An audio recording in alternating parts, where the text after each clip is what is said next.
To be happy in Jesus, put your trust and obey. Not a shadow can rise, not a cloud in the sky, but His silently drives it away. Not a doubt nor a fear, not a sign or a tear, yet a heart will we trust and obey. Trust and obey, for there's no other way. To be happy in Jesus, but to trust and obey. Not a burden we bear, not a sorrow we share, but a torment and victory there. Ignore a loss, not a frown or a cross, but a simply trust and obey. And obey, for there's no other way. To be happy in Jesus, but to trust and obey. But we never get through the delights of His love until our longing hearts really reign. For the favor He shows and the joy He bestows, but for them who will trust and obey.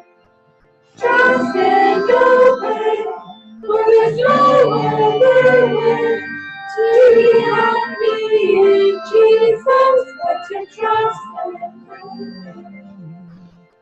Then fellowship sweet, we will sing at His feet. Walk like beside the way.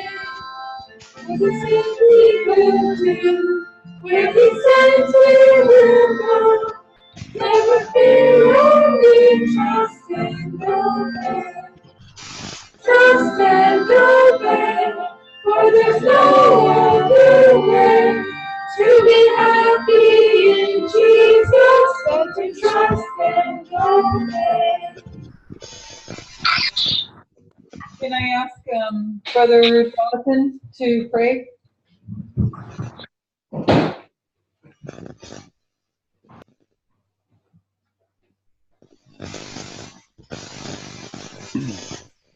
Dear Heavenly Father, Lord, we thank you again for bringing us together on the Sabbath and for giving us the Sabbath day, Lord, that we can come together in fellowship and sing praises to you.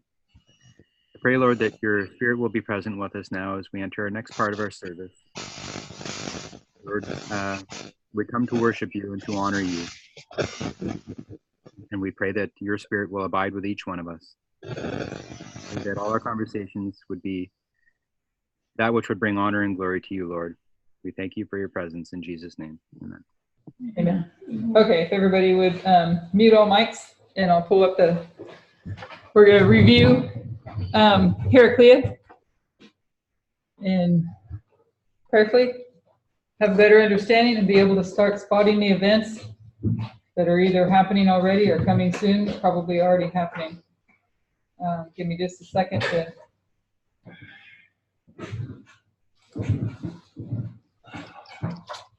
You guys can see that, right? Yeah, we can see it, Sister Elaine. Not on the TV, though. Working there. What's on the TV? What was that? A blank screen.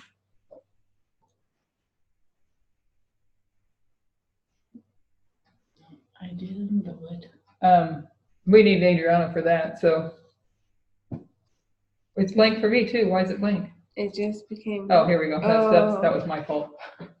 So I keep wanting to get rid of that on this one because I don't think I meant to do that on that one. But I just copied the same slide and start a new one. So, okay. So we talked about the two events of Friday. If everybody remembers that last week, we were talking about the events that took place on Friday, March 22nd, back in 2018. When was the conquering of the last ISIS town that was holding out? It was something significant. And if you trace the paths of ISIS through our waymarks, you can take ISIS to 1989. We see it in 1996, and in 2011 it entered Syria, and in 2014 it became a caliphate, the Islamic State of Syria and Iraq. They removed it as a caliphate from Iraq, and they're in the process of removing it as a caliphate from Syria. Around the end of 2014, they're building a caliphate almost the size of Great Britain. They've been defeated to the point where there was only one city left. That city was taken Friday, March 22nd. So if you thread ISIS through our waymarks from 1989, where it's found it was radicalized, you see it entered into Syria in 2011. And I think on some previous studies we also showed that, but it's been way back than studies where we did study it in a couple of different presentations where they enter in Syria in 2011 and linked that, I believe, if I remember right, to the Syrian wars. It becomes a state in 2014, has no state in 2019. Those events become significant for us as we've been discussing through these classes. Radical Islam becomes something that we need to investigate further. So, so if this was, and I can't remember what's on the next slide, I'm going to be like with you guys, we're all running on lack of sleep, but Friday, March 22nd, what else happened? Does anybody remember what else happened on Friday, March 22nd? Of 2018. Was it 2018, 2019? I'm probably saying 20, it's probably 2019. I remember. 2019. I can't, like, it's coming back, but I remember, I think I remember that was a significant date, March 22nd. It was something, dang, I remember that, but I can't remember. It was something that happened, are we talking about that happened, like, in politics? Like, there was something that happened. It was big. It might be, it's probably in here. We'll go through it. I can't remember, but I remember. So, what was the question? What else happened on March 22nd? Because last week we talked about it. Two different things. There were other things, but two big things. So Friday, March 22nd, 2019, not 2018, was a very busy day. If you think of the lines of collusion, where would that lead your mind to? Collusion. Russia? What are you talking about? It was the Mueller report. Yeah. He concluded his investigation on March 22nd. So at the very same time, this happens as well. Yeah, I remember that. So, and this, I just put this on here for anybody that, like me, needs to understand these things more. The Islamic State of Iraq and the Levant, also known as the Islamic State of Iraq and Syria, officially known as the Islamic State, and also known by its Arabic language acronym Daesh, is a Salafi jihadist militant group and former unrecognized proto-state that follows a fundamentalist Salafi doctrine of Sunni Islam. So the president's drive to announce the end of the 4-year campaign against the Islamic State was underscored by his unexpected announcement in December that he would withdraw all troops from Syria. That decision came against the advice of most of his national security officials and prompted the resignation of Defense Secretary Jim Mattis. As a candidate for president, Mr. Trump had promised to end the United States' long wars that followed the terrorist attacks of September 11, 2001. Can I say something real quick? Where that bottom part, Islamic State of Iraq, where it says Sunni Islam, there's two groups in Islam. And I'm trying to remember, Sunni is the more stricter one, and the Shahar, or what is it? Shiite. Yeah, Shiite, okay. Thank you. Which one is the most aggressive one? Is it Sunni or the Shiites? Whichever one is in Saudi Arabia. I can't remember. I think the more aggressive. The Shiites are smaller. Okay, so it's Yeah. Sunni, okay. I just wanted to remember that. Thank you, because I don't have all these things in good perspective either. Yeah, it's important though when they say like which part, when they say Sunni or the Shiites, because there's difference. The Sunni, I think, were the ones that came out of Saudi Arabia that were out of that, what's his name? That guy who really radicalized Islam in a big way back when Saudi Arabia was first coming to power. Well, it was Muhammad. No, like I think it was way back when Muhammad died. You know that. Wait, Is No. it Abu Bakr? it was before, right? I'm No, I'm talking talking about the Sunnis and the Shiites when they became a group. Or is that what you're talking about? Or No, I'm Oh, talking sorry. about when Islam was really radicalized. It came from, I think, Saudi Arabia side, and there was a name. It was something. Wahhabism. Wahhabism. Susan just Wahhab- posted it in there. Yeah, Wahhabi, what's his name? He was the one who radicalized it and made it the dangerous version of Islam that we know today, where he's like, we need to start killing people. Mhm. So, That's the jihads. That's when you have the jihad wars. yeah, and then they started to send people from Saudi Arabia to, was it Iraq or Pakistan, wherever the U.S. troops were. So this is in the time period of the Cold War region. And so the U.S. started to train these guys to help them fight in the proxy war against Russia. But then when the proxy war was ended and the U.S. won, then you have all these people who are now Muslims and they're radicalized and they know how to use weapons and they're like, all right, let's have at it. And then it all goes through. So. So again, go ahead. What were you So saying? those, but I remember, I think it was Tess who was talking about this, Tess or Tyler. The ones who did 9/11 were then restrained, and then the other group came in, and that's ISIS.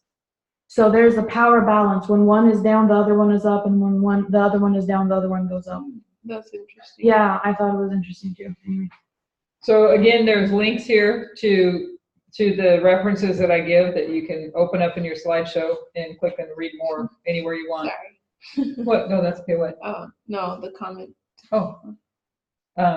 So military officials and lawmakers who opposed the troop withdrawal in Syria insisted that an enduring presence of American forces must remain to endure the defeat of the Islamic State and counter Iranian and Russian influence. Late last month, the White House announced that roughly 400 American troops would remain in Syria and for the foreseeable future. So if you think about spheres of influence, right? Help me if I've got this correct. When he pulls them out, he's doing a favor for Russia. That was part of payment for Russia. Yeah, because Russia can now come in, take the government, take all rebels out, and take the whole area of Syria and get all the pipelines that they wanted to go through Syria can now go through to Europe. And now Europe is going to be further dependent on Russia for help for oil. So. And this was all part of what came out of Heraclea. Wait, who's going to be more dependent on oil? Europe. Europe. Because they already have pipelines from Russia through Europe, but now Russia wants to put more pipelines from the Middle East to Europe. So Europe is the only place they can get oil from is through Russia somehow. So they have to do what Putin says, otherwise he turns off the tap. What? Putin is just so... He is a chess master, is what he is. Somebody else have to monitor the chat. I can't keep it on there. The other event that we marked on Friday, March 22nd, was the end of the Russian investigation. Since around early 2017, there had been an investigation between Trump and Russia, particularly into whether or not there's been known collusion between Trump and Russia. For 20 months, some of the best FBI agents worked on this case. Why are we saying there was collusion? Why do we say that they had an alliance? Because if you ask what they came out and said, he found no collusion, right? That's what they're all telling us, right? So why are we able to say, and why were we able to say in advance there was collusion? The lines show it. Because the lines show it. Amen. We took the two lines of Pyrrhus, and over here we have the two lines of Pyrrhus. Well, it's one big one long line, and then you're going to split them. And we saw that there was an alliance between Pyrrhus and Demetrius that caused them to be allied in the first of those 4 battles. Then we took the history of the Alpha of the King of the South in our history, and we saw that there was an alliance between Hitler and Stalin that led up to the first invasion of that history. Then we cut our lines and we overlaid them, and we saw in our history that there would be an alliance between the King of the North and the King of the South, leading up to the first battle in 2016. So you have this alliance, this full line of Pyrrhus here. you have the alliance here. You cut the line, you bring this part underneath, okay? And this is Pyrrhus in Italy. And Pyrrhus in Italy, we've already shown, and we'll probably be reviewing it, but there was no alliance in that history. But there are other points that you pick up from these histories. Then you go to the history of the King of the South in his first history, in his Alpha history, and you have Hitler and Stalin in an alliance, World War II, cut the line of our history and bring it down underneath. And so we can pick up characteristics from those battles that are telling us line upon line what is happening in our history. So we see that between Pyrrhus and Demetrius, there be an alliance. We see that between Hitler and Stalin, that we would be having an alliance. We come down here, Trump and Putin are in alliance. So the histories are speaking to us through parables. Another reason that we need to understand what parables are and how to study them and using the correct methodology. And actually, France, Parmenter, number 22. I found really helpful. I was listening to it on the way in this morning. He's reviewing Ipsos, and he kind of covers some of these topics that we're talking about right now, is how can we do this? How can we take these things and not, and just, can you just take them haphazardly? He doesn't use that word, but there is actually a method to being able to line these things up, and correctly lining them up gives us the information that we do, because he's pointing out how can you take Antigonus and Demetrius and they're related and they're friends and they're on the same side and then turn around and say they're enemies. It's needing to understand parables and the methodology to understand it and see it as a parable, and what is it telling us today. So that was number 22 in France, School of the Prophets, Parmenter. We said that this alliance happened in 2014. Why do we say that it was 2014? We have three lines that we're drawing from, and that would be Pyrrhus in Macedonia, Pyrrhus in Italy, and then here, World War II. Jonathan has a question, Brother Jonathan. Go ahead, Jonathan. He says, can this also be applied internally? Two groups allying for a mutual desired outcome against the third group. Isn't that what's happening with the other ones that left and now FFA? I don't know. Allying against us.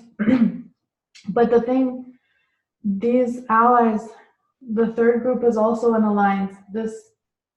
On these lines, there's like alliances against alliances, from what I remember. Because you have Antigonus and Demetrius, they're an alliance, but they're against three allies. So I don't know how it applies. I don't know.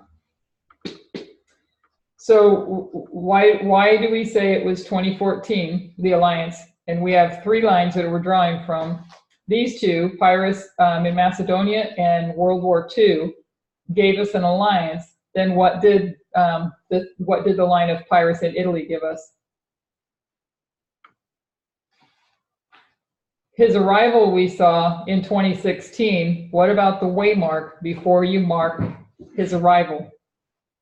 There's an ongoing conflict, but you can trace from the beginning of the reform line. You could actually trace it before then. Right from the beginning, there's a conflict between Rome and Tarentum, or the chief town of southern Italy. We might need Adriana if we need to refresh on that again as well. She remembers that stuff more clearly. So give us a quick run view of Rome and Tarentum.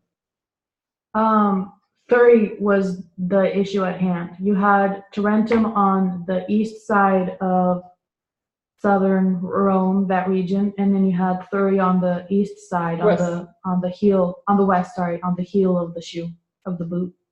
No, on the toe. Never mind.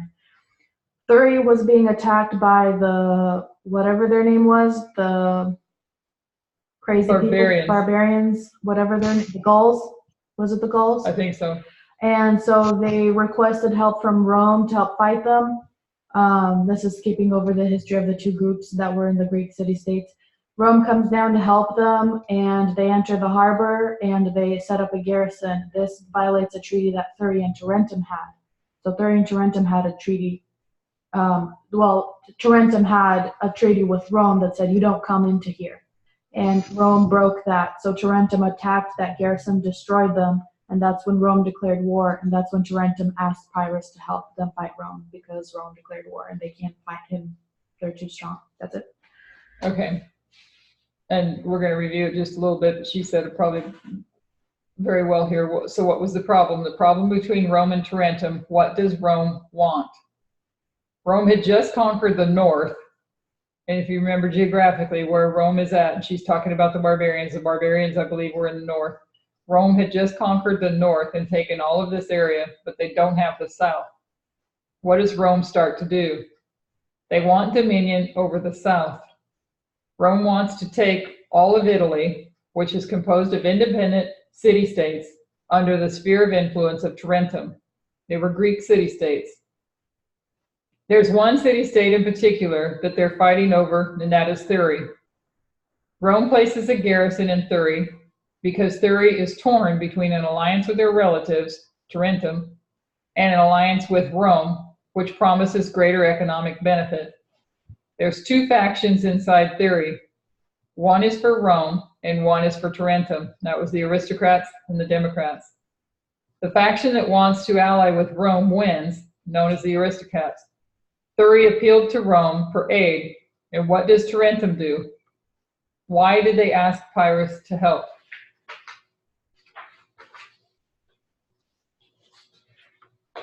At the time of the end, we have Thurii appealing to Rome. You can see, I don't know why my mouse doesn't stay here. It disappears if maybe Adriana knows why that does that. So at the time of the end, we have Thurii appealing to Rome. Marking the time of the end here, 1989, Thurii appeals to Rome. So they start to change their allegiance from Tarentum to Rome, from the traditional boss, Tarentum, to a new boss, Rome. This promises them greater economic benefit, so they choose Rome over Tarentum. They appealed twice. Later on, they appealed to Rome again. This time, Rome responded by placing the garrison inside Thurii. If you picture the boot, it's the Gulf of Tarentum, isn't it? That what it's called? The Gulf of Tarentum. They placed the garrison in there, inside Thurii. They take military control, and this is more than Tarentum is willing to accept. So Tarentum attacks Thurii, expels the garrison, and takes control of the city. We don't know much about Thurii after that event, except that they fell back on Rome and were forever after completely dependent upon Rome. Because of this event, Rome declares war on Tarentum. So now you have the king of the north declaring war on the south, Tarentum. Then Tarentum appeals to Pyrrhus for help.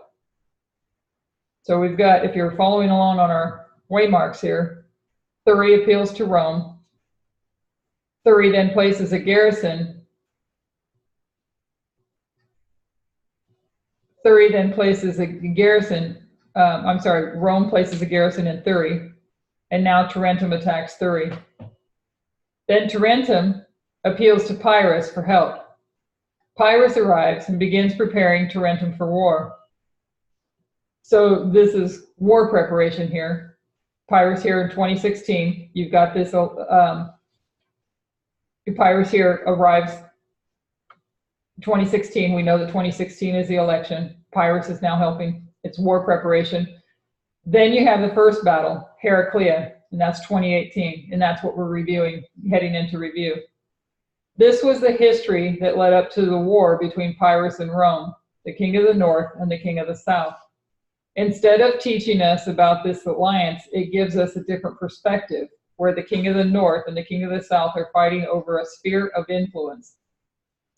This particular sphere is what you see at the time of the end, changing its allegiance.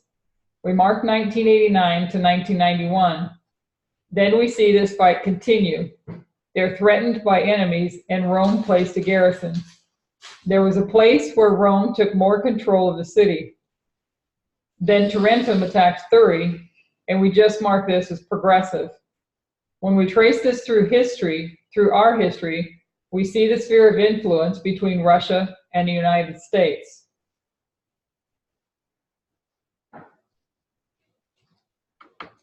At the time of the end, the Soviet Union began to lose their spheres of influence. There's one in particular that continues to cause them problems. When we come into our history, and once again, the sphere of influence chose the United States. That was Ukraine in 2014. There were two rival factions inside Ukraine. One wanted their traditional boss, Russia, and the other wanted the defense of the United States, partly because it would provide greater economic benefit, and also because they would have protection of NATO. It begins to look like Ukraine will accept and become part of the NATO alliance. They overthrow their government, the side that wanted to ally with the United States won. We also discussed Viktor Yanukovych in our previous study and his connection with Paul Manafort. We can see the King of the South, or Russia, did not respond well to that, and in 2014, they attacked the Ukraine, Crimea, in Ukraine. This sparked a war between Russia and the United States. This is where many of the sanctions placed on Russia came from. Part of the sanctions are directly from the Magnitsky Act and Bill Browder, or human rights abuse. But if you go through the list of sanctions held against Russia, the majority of them are because of their behavior toward the Ukraine. And we marked 2016 and 2018, but it's this 2014 attack of Thury that we tied into this waymark, which was this fight over sphere of influence of Ukraine, where Russia attacked Ukraine because it allied with the United States. Where does Pyrrhus fit into that, if I may ask? Like, because Thury went to, not Thury, Tarentum went to Pyrrhus to get help when Thury was getting aid from Rome, right? Like on your, yeah, this slide. And so if we look at the Ukraine wanting, it's split. It's split. They want half to be with King of the South with Russia's aid to be king over them, but half wants American help as well. So who would Pyrrhus be coming in to aid the Ukraine? Because Ukraine is Tarentum, is that correct? Pyrrhus is Russia, it's Putin. Yeah, King of the South. Okay, hang on a sec with that. And the Ukraine is Thury, correct? Ukraine is southern Italy, and you have Tarentum, which wants to side with Pyrrhus, which is the leadership of Ukraine. They wanted to side with Pyrrhus. Thury wanted to side with Rome. They wanted a more democratic country, so they wanted to side with the UN and by way of the United States to have more democracy, I thought. I'm a little confused. I think I know what her question is, because you're looking at Pyrrhus coming in and helping Tarentum. So I think she's asking who's Tarentum. Yeah, I think it's the leadership, because Pyrrhus came in to help what's-his-face, that long name, the Russian name. What's Yanukovych? Yanukovych, yeah. Because Yanukovych wanted to, he was siding with Russia. Russia, you know, was what he was interested in. And as soon, this is what irritated all of Ukraine, as soon as he won the election, he went back to speaking Russian. And as soon as the people tried to get him out of office, he went and asked Putin for help. He deceived the people, if I understood correct. He deceived them and said that he was for the United States and for NATO. Yeah. And then, okay. So he's representing Tarentum then, right? Possibly. I don't know that she made that application, but we can see it. Okay. That's what I was wondering. I wanted to connect the dots in my head. me too, I'm with you there. So Thury, who's Thury? The people, The people? because they're all in that one geographic region. But they're split, right? Because earlier we had seen that Thury's related to Tarentum, but yet half of them want Rome's help at the same time. So they're torn by, because Tarentum, like I remember from Tessa's original story, would always bully Thury because they were individual little states down in southern Italy. Yeah. Because, again, the UN, this is not their countrymen. This is a new theology and a new idea. So they wanted to get combined with the UN and the King of the North and how they did things to help their country come out of, all their problems, because they saw integrating into the EU as something beneficial for their economy. So that's exactly what Thury did. And so the people of Ukraine wanted that, but the leadership of Ukraine wanted to maintain their connection with their prior brethren, which was Russia. Russia. Ah, I get that. Okay. Thank you. Now keep it all straight in our heads for us. In this way, Mark, that happened with Thury. When we traced Thury through our reform line, we could place this attack in 2014. It corresponded with this alliance of the King of the North and the King of the South. This is what enabled us to see an alliance between Trump and Putin in 2014. In this history of Italy, we don't see an alliance between Pyrrhus and Rome. What we have instead is spheres of influence. When we look at our 4 lines, each line has 7 waymarks. And that wasn't created intentionally, but independently in a study. They had all 7 waymarks, and each told us different stories. When it was seen that they could be cut and overlaid, we could see a correspondence between them. Pyrrhus in Macedonia showed us an alliance between Pyrrhus and Demetrius, which shows us a conflict between the King of the North and the King of the South, where they never once fought a battle. This line has things to teach us independent of the other 3. Where we would place an alliance here in the history of Italy, there were again 7 waymarks, and it gave us the history of a conflict, not over their own countries, but over spheres of influence. We can see that it's conflict over spheres of influence that sparks this long war. That conflict begins at the very start, where Thury first changes its allegiance. Then they change it again. They appeal to Rome again, and you see Rome attack Tarentum. When overlaid, it corresponds with the alliance. So you got Pyrrhus in Macedonia and Pyrrhus in Italy.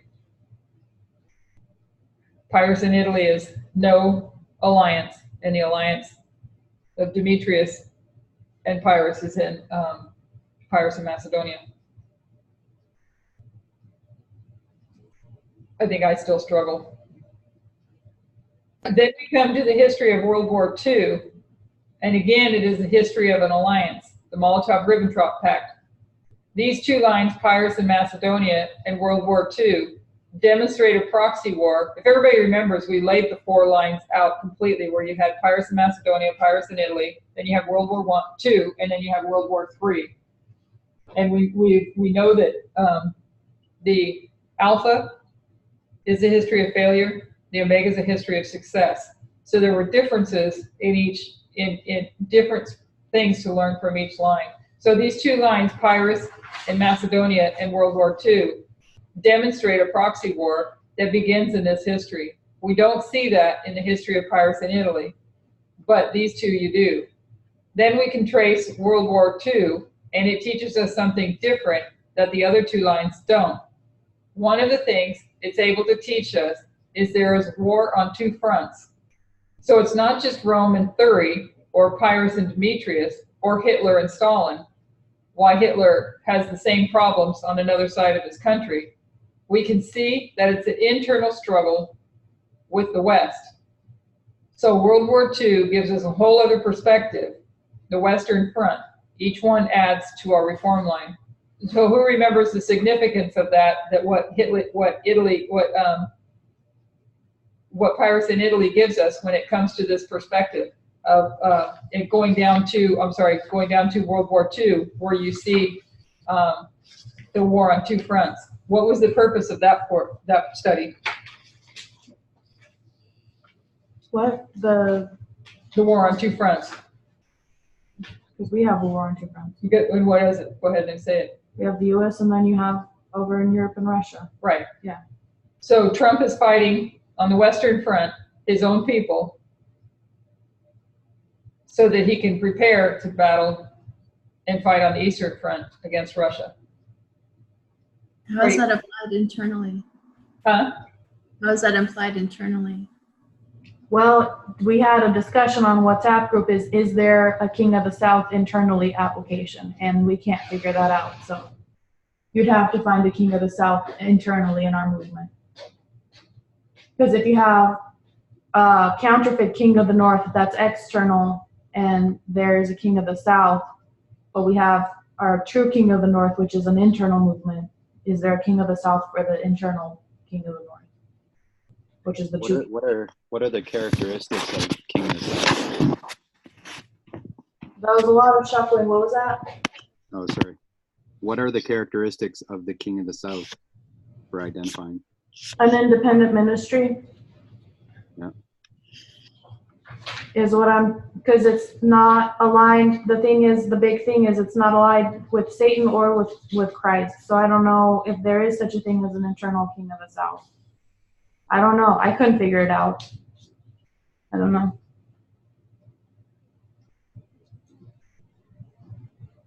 But it's good that we're struggling to try to see these patterns and how they all work. So Pirates of Macedonia and World War II, you see an alliance. And we don't have the Italy line there. When we come down to our line and we look at World War III, we saw it began with the proxy war, which was Afghanistan. Then at the time of the end, there's a change of allegiance in the spheres of influence. One of those countries continues to give problems, and that is the country of Ukraine.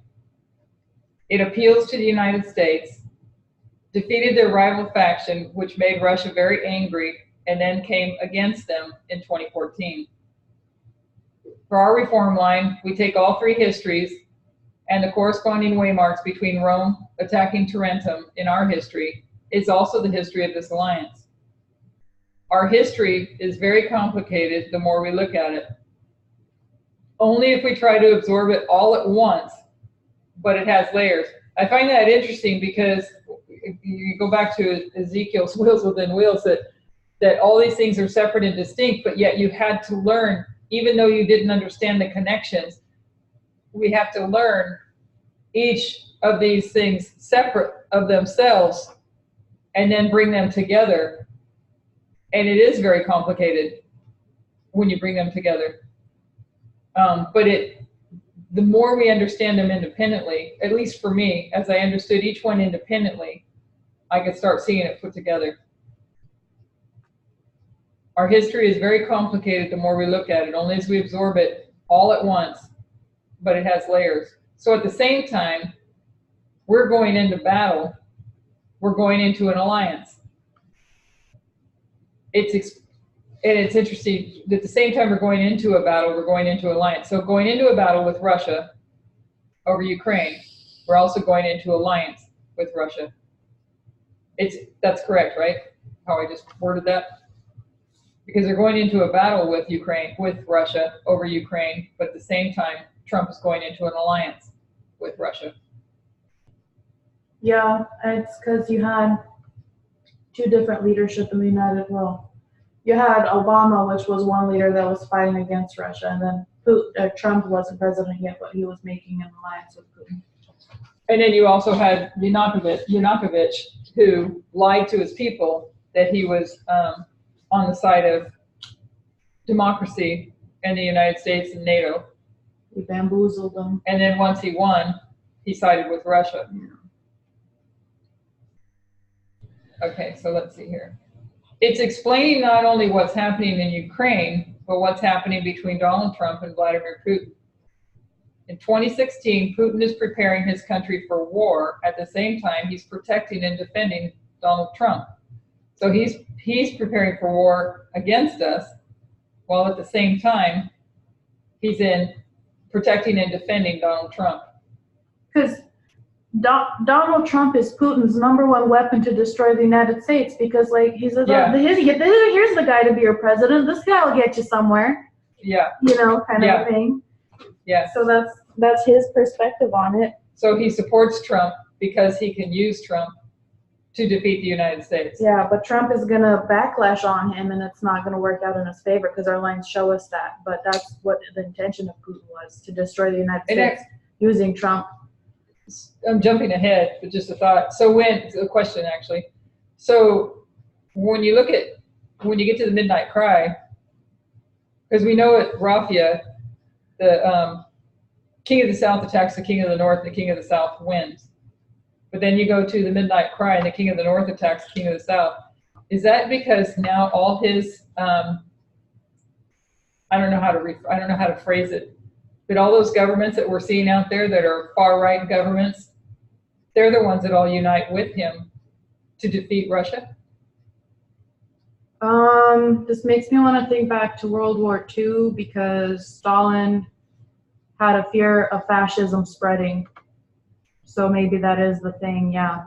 But also it might be that Putin gets enough spheres of influence under his belt that he's ready to put the attack on and get what he wants. Because that's what his dream is to always just bring US down to either his level or lower, so Russia can be the superpower.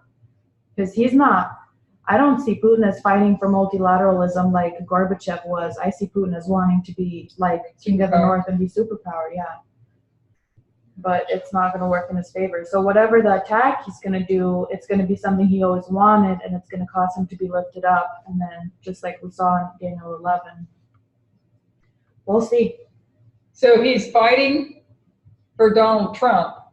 At the same time, he's preparing for war with Donald Trump or the United States.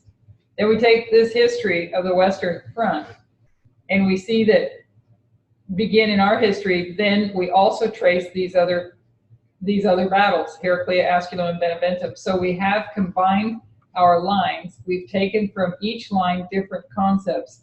Each one shows a different perspective of war. In our first line, they were at war, but they never fight a battle.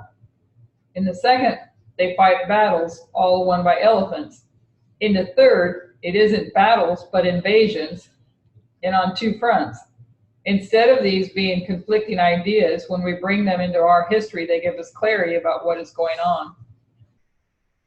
So we saw elephants at Ipsus. We don't have it marked up here. We just have the alliance marked up here. But then there's elephants here. Then there's invasions here. And in each one of these things, the elephants, the invasions, and where they were in alliance but never fought a battle, all come down to World War III to show us what is happening. So each of these three lines gives us a different perspective. Just like when we went through Ipsus, Ipsus had two perspectives to look at, and each one gave us different information for our history. Complicated as it is, and I still struggle with pieces of it, it makes more and more sense as we go through it, and it's going to help us to be able to see the events as they're approaching, as opposed to looking back. Can I say something? Yeah. Over there where you were talking about elephants, I don't know if this is a point or if it even matters, but in the Republican and the Democrat, isn't one an elephant? Yeah, it is, but doesn't pertain. I mean, that was where a bunch of us, our minds first went to when you started talking about that. When she started talking about that, but I understand it more because you have to look at what the elephants represented in those conflicts. The elephants represented a mode of warfare. Okay. And so you take that idea or concept of the mode of warfare, and then you take that and apply it. And what is the mode of warfare of World War III? A new mode of warfare. New mode of warfare. Thank you. Okay. Yeah. Thank you. Just going back onto the last area there, I happened to catch this glimpse here. You're talking about a battle and invasion. So are you saying then with Pyrrhus in Macedonia, that was a battle, right? And then Pyrrhus in... Say Italy, by the way. That's supposed to say Italy. This is Macedonia. This right. Is supposed to say Italy. Okay. And then Pyrrhus in Italy, that was an invasion. So, and what is then primarily the difference between battle and invasion, and how do we then perceive it? A battle if I remember right, and she probably remembers, she's going to say it, but a battle is where they go in, like the Battle of Ipsus. It's a 1 to 2 day battle, what have you. They go out on the field, they do their conquering, and they're done. An invasion is a slow process over a series of invasions that bring about, maybe Adriana can say it better, but eventually bring about the effect that they want. To take over the land. To take over the land. Mm-hmm. So Okay, so one is a quick one, the other one is a slow process. Primarily, that's what it boils down to. I think so. Where was the invasion and where was the battle? I don't have it on this graph. But when you look at World War II, when they invade Poland, Mm-hmm. That was quick. that was quick. Yeah. But it was an invasion, right? Yeah. Okay, we got more details, I think, on that coming up. So World War II was an invasion, it wasn't a battle? It was, but he invaded Poland, right? Yeah. Or am I saying that wrong? I'm just kind of wondering, because if Pyrrhus in Macedonia or in Italy was an invasion, then wouldn't it parallel to World War III, where we also find that as an invasion with the information war? Yeah, that makes sense, because in Italy, he wasn't in Italy. Pyrrhus wasn't in Italy. He was invited to go over there. But Macedonia, he had already obtained the territory of Macedonia. He couldn't invade Macedonia because he already split the Macedonian field with Lysimachus, wasn't it? You have a better memory of some of those outside details to this than I do. What battle in Macedonia are we talking about, though? They split it in half, east and west. Yeah, I think that's towards the end, though, because that wasn't a battle. Lysimachus took all of Macedonia through sanctions and subterfuge, so I'm probably thinking of the wrong thing. And I might be thinking of the wrong thing too, but I know that it came down to Pyrrhus only had left Epirus. Yeah, that's when Lysimachus, it wasn't a battle. It was through sanctions and subterfuge that Right. Lysimachus wiggled his way and got so that he took all of the territories. It wasn't a head-on It wasn't battle a that they battle. had. Yeah.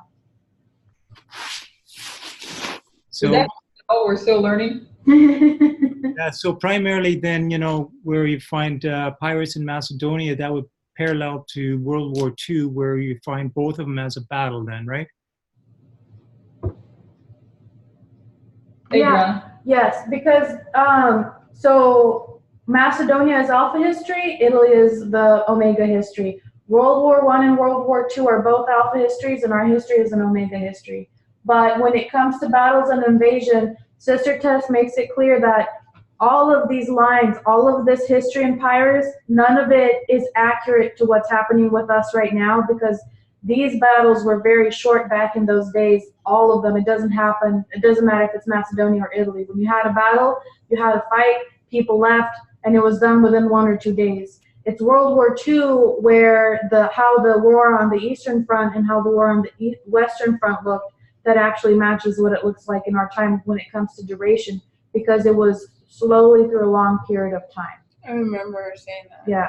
So that's what I'm thinking back to when you're asking about durations and which one matches our line. So neither of these, because on both of these lines you have battles that took place in a short period of time, so that none of them can really match ours. That's why we have World War II and probably, well, I don't know that much about World War I yet, but World War II, you see that prolonged warfare. That even when the Eastern Front starts, the Western Front is still going. So when you see Trump start to fight Putin, he is still going to be fighting the United States. That never ends. They just start to overlap. And so instead of Trump being nice to Putin and mean to everyone in the U.S., he's going to continue to be mean to everyone in the U.S., and he's going to also start to be mean to Putin and call him names. So it's just going to be, coming together. But that's what I remember. So in these wars, because it's Pyrrhus in Italy where you have Heraclea, Asculum, and Beneventum, correct? Mm-hmm. So help me to understand this point. Maybe it'll be helpful to others, or maybe it's just me. So the main purpose of those battles is to just demonstrate Who won? who won. Yep. Okay. And who attacked It's not first? not so much the mode of warfare. Well, it is the elephants, but Yeah. not so much what the battle actually was, but it's who attacked who and who won. Yep. Exactly. Okay, And the mode, yeah, and the little Okay. weapon. I Yeah. can handle that part. Yeah, it's Although I don't have it all memorized, but I can handle that part. Okay. yeah, so that's nice though, because then you can look at these and just take it really simply. Just take the few important points out, and that's all you need to know from that, and that's nice. Tells you who attacked who and who won. Yep. Okay. I think we read that. Yeah, we are, because we're on this one. The reason we needed to review this is because there was a headline the night before the main conclusions of the Russian report were released. This is back in the day when she did this particular study, was right after this happened. After 20 months of research, they found no evidence of collusion. That's a problem for people. And you think about that, us in this movement, because we're all seeing collusion being told in the midnight cry message that Putin and Trump are in collusion. And then the report comes out and it's saying they found no collusion, right? Could not prove that there was a crime committed. So it becomes a problem. We can see on our reform lines that we believed in collusion, not based on newspapers, but history. One thing that can help us to understand this is that Trump tries to fight to gain the three powers. So those who know that there was collusion between Russia and him, so the conclusion is that there was no collusion, would be proving that he's already yet in control of the three. Complicated sentence, sorry. Oh, my thought is starting to come back. Whoa. You No, want- from earlier. Oh. Like, why I have that structure, like. We're Sorry. gonna keep moving forward. I know. Yeah. Write it down before you forget. So while he cannot prove collusion, he cannot say there was no crime. These reports are a little like science. To make something scientific law, you have to have more than a hunch or suspicion. You can't just smell fish. You have to see it. It's the same thing with this report. There's a lot of respect for Robert Mueller, and it was expected that he would not. I kind of reworded this, but this is her saying this, but I maybe other people have different thoughts on this, but when it comes to Robert Mueller, I had respect for him after what we read, what he did when John Ashcroft was in the hospital, him and Comey, if everybody remembers that story. Yeah. And what they stood for. So they do stand to defend our rights. So there's a lot of respect for Mueller, and it was expected that he would not cause conflict in the U.S. government without visible, solid evidence. Then observing how Putin has worked in the past under secrecy, the report didn't come as any surprise. So we know that the lines were showing us collusion. The report comes out and it doesn't. And the question comes up in the movement, then what are we to believe then? Can I just, Yeah. on that point, it's been in a lot of the Putin files that I watched back when this first came out, and then when I was researching this, you're never gonna have a solid tie to Putin because of how he works with his oligarchs. He never physically tells them what to do. He just kind of makes a very vague insinuations, and they're constantly trying to figure out what it is that he wants, and then they try to do that to make him happy. There's never like a plain, thus saith Putin to this person. You will never have that because he's smarter than that. He's KGB. He knows how to, yeah. So I am not surprised. The fact that you can't prove collusion proves that there's still collusion going on. Like you can't, there's no, and Mueller, I was watching his congressional hearing thing. That man is so smart. And the way he had his way with all those Congress people trying to get him to say stuff, he was like, he set his parameters very strict, what he was going to say and what he wasn't going to say. And you can tell he had reasons why he chose to do that were very thoughtful and intelligent. I never seen a witness talk like that man. It was very incredible to watch that. And I don't think he was going to say anything that they couldn't prove in a court of law, because the Democratic committee would have wanted, if there was collusion proven, they could have impeached Trump. And if they went that far and they couldn't do it because his report was messed up, that would have caused other problems. So I think he was very intelligent about what he did. But that's the fact that you can't, the way Putin works, he doesn't work in a way where you can have a paper trail. That's just not ever going to happen. So we see 2014 as a Sunday law.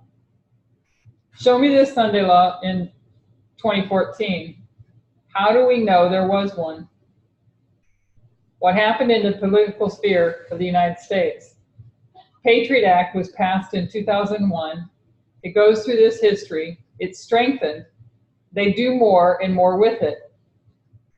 You come to 2013, Snowden conducts the largest leak of government documents in known history, and the government goes into damage control. So in 2014, Obama is doing the best he can to repeal the Patriot Act. It's a battle between the Republicans and the Democrats. Unlike Trump, when he doesn't get his way, he doesn't shut down the government. Instead, they negotiate. What is passed in 2015 is not what Obama wanted, but it's still a restricted Patriot Act. If we talked about Obama or the government, they're fighting the Sunday Law in 2014, not passing one. So what is the Sunday Law in 2014? We wouldn't immediately bring in the Republican Party and tie them to it, but it's between Steve Bannon and the work of Cambridge Analytica. How do we prove that? And again, if we keep in mind, going back in my simple mind,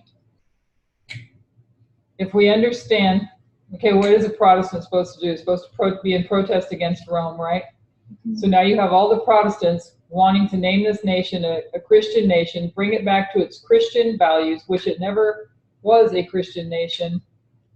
So you go back to 1979 and the moral majority is set up with the purpose of getting hold of the Republican Party. They get Reagan elected and this process begins, all of which we were supposed to understand. So in trying to understand the Sunday Law, it takes also going back and rereading, carefully reading the quotes that she speaks of. And when she tells us that the image of the beast is our test before close of probation, right? And that the image of the beast is our test. We know that the image of the beast is the union of church and state. So what was the moral majority trying to do? Bring about a union of church and state. So when she says that the union of church and state is the acceptance of a spurious Sabbath, when you accept the union of church and state, you accept a spurious Sabbath. You accept their ways. Yeah. And the other thing that I found really helpful this week in transcribing something for someone who was wondering about the connection with 2019, the Romania video and the one where she talks about midway where she does the 220, the two 150s, and then the 263s. But the 150 and the 220 that go from 2014, they take you back to the union of church and state, always. So 2014 always sends you back to a time where you have someone bringing in either in God we trust or under God on the coin or in the Pledge of Allegiance. You have a combination of church and state. And 2014, the human being there that we're looking at is Steve Bannon, because he is saying this is a Judeo-Christian state. The whole reason why he brought in Cambridge Analytica was to put Christianity on top of everything in this country. That's the whole motive behind Cambridge Analytica, is to bring evangelicals into power in this country. That was it. So you have combination of church and state by that. So that helped me a lot. 2014. Yeah, 2014, to look at that connection, because she keeps saying Steve Bannon is that connection between politics and religion. He is that connection. He's what's trying to unite the two. So interesting. Yeah. In Cambridge Analytica, they're the one in charge of, no, they're not the ones, but it's through them where they use all of that, what do you call it, that technology to try to get into the minds of the people and all of that kind of stuff to get, so they were part of that in getting Trump elected. Interesting. Yeah. They were just the tool that they used. Right, yeah. Right. Yeah, the tool, right. So the two that wow, that's so interesting. Because they don't have any personal ideology. Right. They were just being whoever paid them, they did what they wanted them to do. And that's what they did in all of Africa and other third world countries. Yeah. So it was Steve Bannon and Robert Mercer who brought them in, right? Who paid them. They used that tool of information warfare, but their motive was church and state combination and to get someone who would help do that. And we're supposed to see that because it's the image of the beast, which the beast is the union of church and state. We were supposed to see that. And look at how many external events you have to look at to finally figure out what happened in 2014 and see a Sunday law. Yeah. So if you're not looking at external events, you missed it. Right. You're just sitting there waiting for Congress to pass a law. Yeah. That was a good And one. put up a declaration that it's that there's a Sunday law. Yeah, it goes right over your head. I got a quick question, you guys. So are we saying here right now that in 2014, like right now it's 2019, and right now we're saying we see the image of the beast coming together by what we're seeing with church and state coming together, right? We recognize the image of the beast right now, the Sunday law. So are we saying that in 2014 we should have been saying it already at that point to know what Sunday law was? Yes. Okay, so do you think we failed a test? Because we're looking at it 4 or 5 years later. I can only go by my own self that, first of all, I didn't even come in until late 2013. I didn't know any of this, right? And maybe that's why some of us weren't in here. And then you, for instance, I don't know that you were even aware of the whole issue of 2012 and understanding that there was a time prophecy and saying the Sunday law was coming in 2014 anyways. Never even heard of it when I came in. Go ahead, Adriana. If the two streams of information, which is everything that we're learning right now on our lines, is the test for this dispensation, and we haven't rejected it yet, then I don't think we failed it yet. Yeah. So because we needed to understand two streams of information and see all this to be able to understand what the Sunday law is, and we have been doing that. So the moment you reject that midnight cry, you just failed the Sunday law test. But at the same time, I think about how far behind, if you look at, I don't know if this is the right way to say it, but from God's perspective, how far behind are we? Mm-hmm. Because the first angel did the work that the first angel did, but there were things that we were supposed to know. Yep. And it was already planned. The Lord already knew that we wouldn't know those things. Because all the virgins slept. Because all the virgins slept. Yep. And now we got to catch up to the procession of Right. the bridegroom, like Parminder put it. Right. So we wouldn't immediately bring in the Republican Party and tie them to it, to the Sunday law, but it's between Steve Bannon and the work of Cambridge Analytica. How do we prove that? If we follow one stream of information, we can believe that.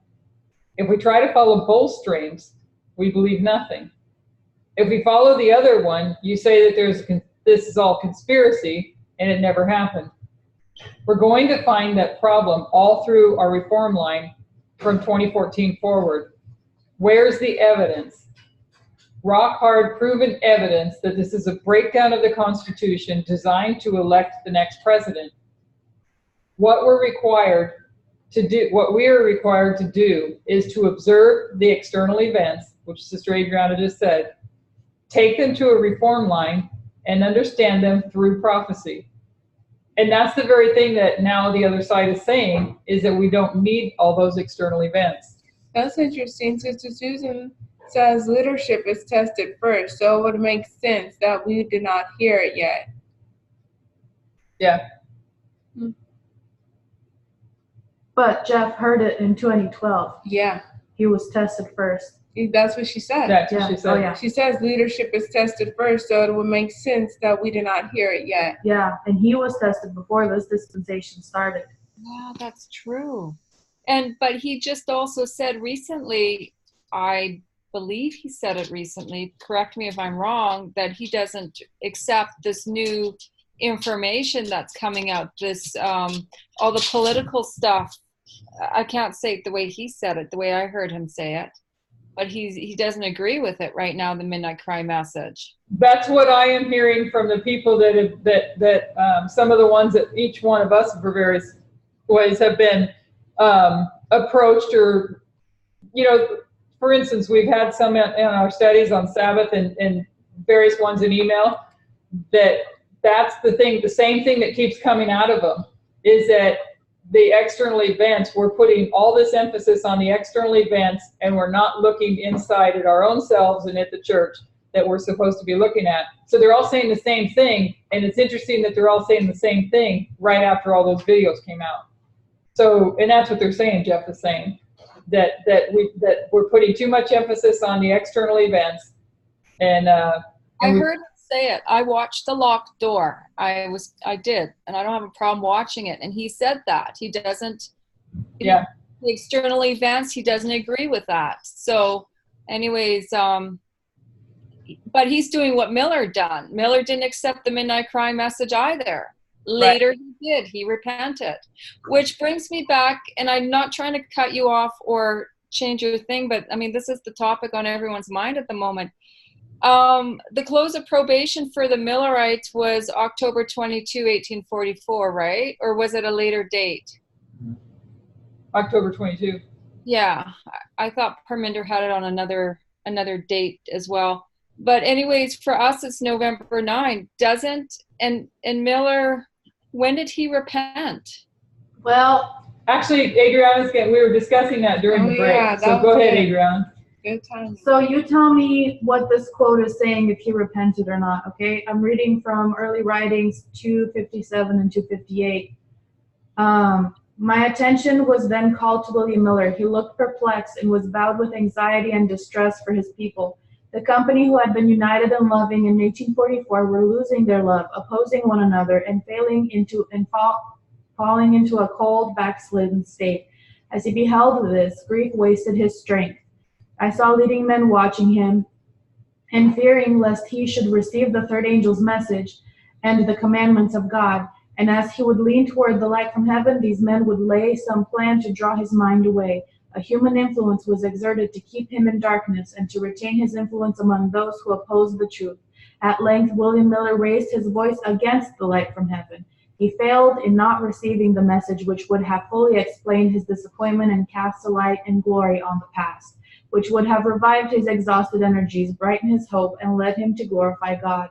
He leaned to human wisdom instead of divine, but being broken with arduous labor of his master's cause, and by age, he was not as accountable as those who kept him from the truth.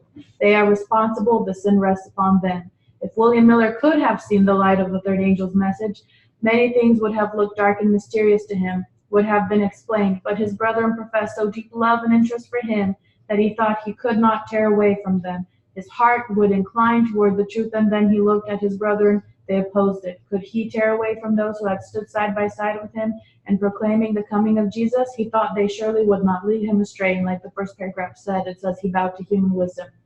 So God suffered him to fall under the power of Satan, the dominion of death, and hid him in the grave for those who were constantly drawing him from the truth. So he never did repent, from what I'm reading. But God took him before he rejected more truths, because these people were constantly drawing him away from it. Yeah. You know, that's interesting. Go ahead. Sorry. No, go ahead. I just want to say that was after October 22. No, the same thing I was just going to say. You notice what you read in the very beginning. This is after October 22. So if October 22 is November 9, where does that put us? Where did it say October 22? It said 1844. Yeah, but that's a whole time period. Well, I'm I having, think it's October 22, but it implies after October 20. I don't remember what it says, and I don't have it in front of me. Go up to the beginning and just read it again. It was right in the beginning.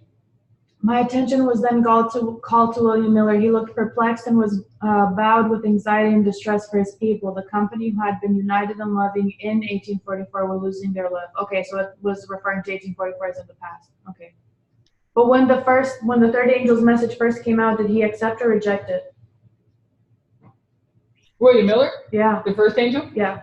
The third angel. Oh, third angel. Yeah. He rejected in the beginning that 2 weeks before October 27th. Yeah, that's what I remember too. Yeah, he said that finally I see it and it's clear and blah, blah, blah. And then Wow, when he 2 rejected weeks. And that's why he said, I have fixed my mind on another time. Because he would not, if somebody has that quote. when did he reject it again then? I don't know. If somebody has Did that he go quote, through? I have fixed my mind, you can find it in William Miller's writing. How do you come up with 2 weeks? Did Adriana read that in that sentence? No, they said there's a quote that says it. Yes. My mom 2 said, weeks prior to, I know I remember hearing that. I might have read it, but I don't recall. the only thing I can see though is that because in our dispensation, things are a little bit different than in their dispensation, where we see that we're actually in the very last time period. We see like the first angel's and the second angel's message are placed on the same line. And in this case, too, we see that, you know, for a close of probation for priesthood, it's at a very specific time. So it can't fall in the same kind of category like what we found in the time of the Millerites. Right, you're right, because that's also a line of failure. So we can't compare that to ours because we are a line of success. Yeah, you can, because in 2012 he rejected it. Then Sister Tess came out, he told everyone he accepted it, and now he's rejecting it again. And John just put on there 2 weeks and then 2 months in our line. I mean, that could be a parallel. But he's rejecting it 2 months before. I know, that's the thing. Yeah, that is a parallel, kind of. Yeah, 2 months, 2 weeks. He did reject it at first, exactly. and then he said he accepted it, and now he's rejecting it again. But I don't know if he... Well, I remember what we talked about before. I don't think he accepted it. I said that because it doesn't seem like he never ever accepted it, even when he claimed that he did. Yeah. He didn't really do it.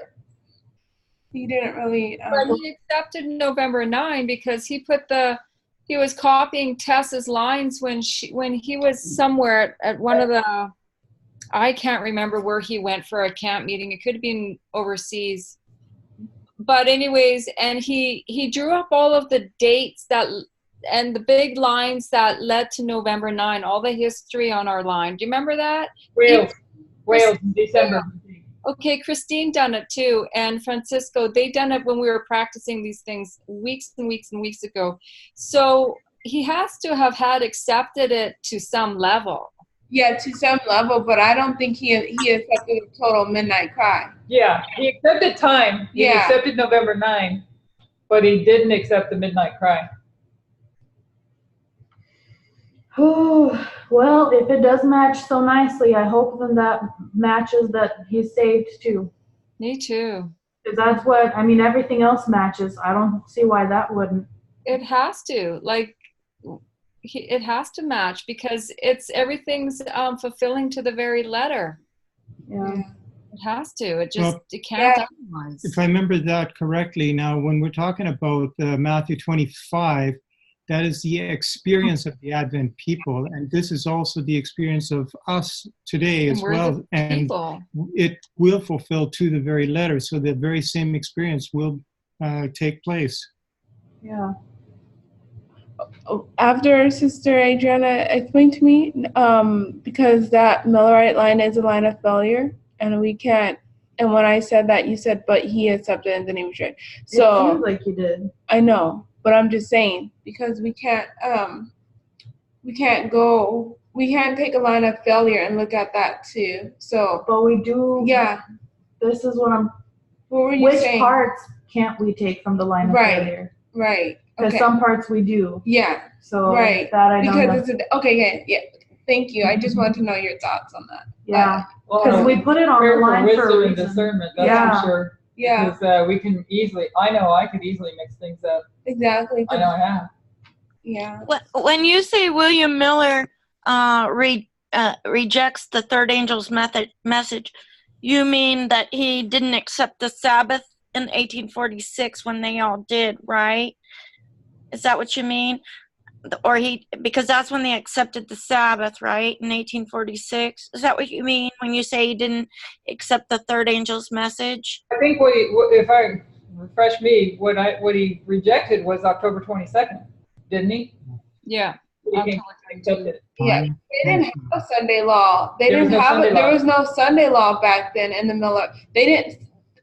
Sorry, what am I trying to? Yeah, they didn't have.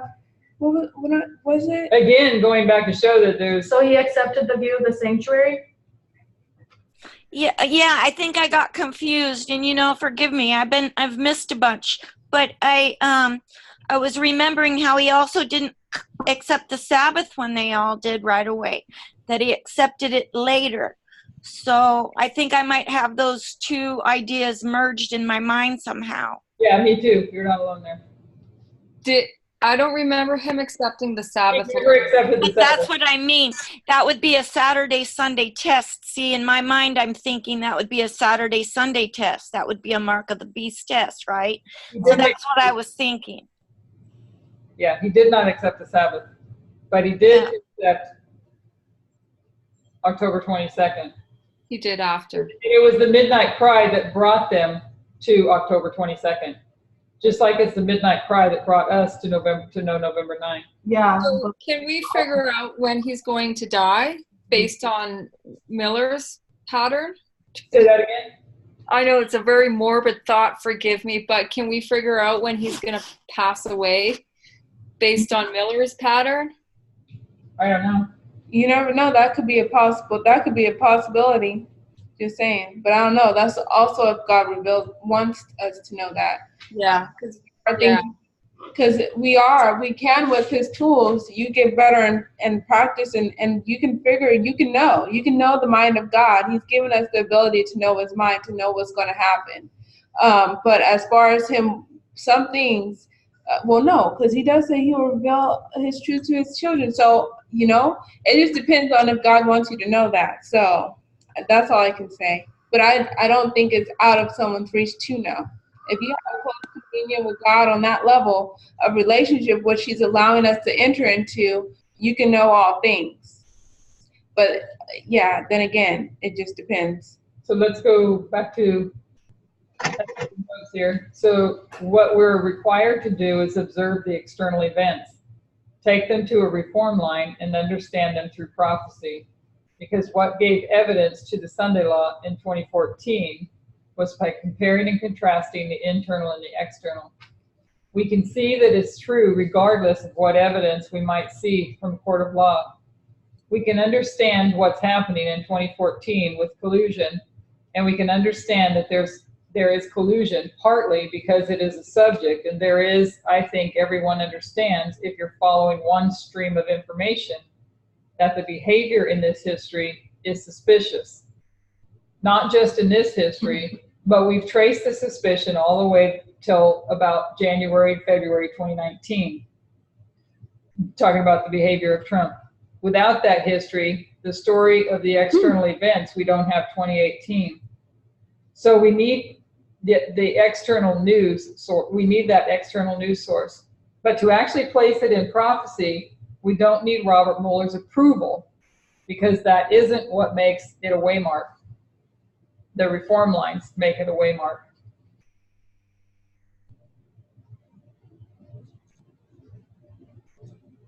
And just like when Jesus died and it didn't match what people thought, the waymark said that, oh, it's going to be a huge victory, and it didn't look like it at first, doesn't mean it's not going to be. Yeah. We have very short mind sight. We need to just trust the lines, and they'll always. Victoria said we need to get inside God's mind. Yeah, the lines help us to do that.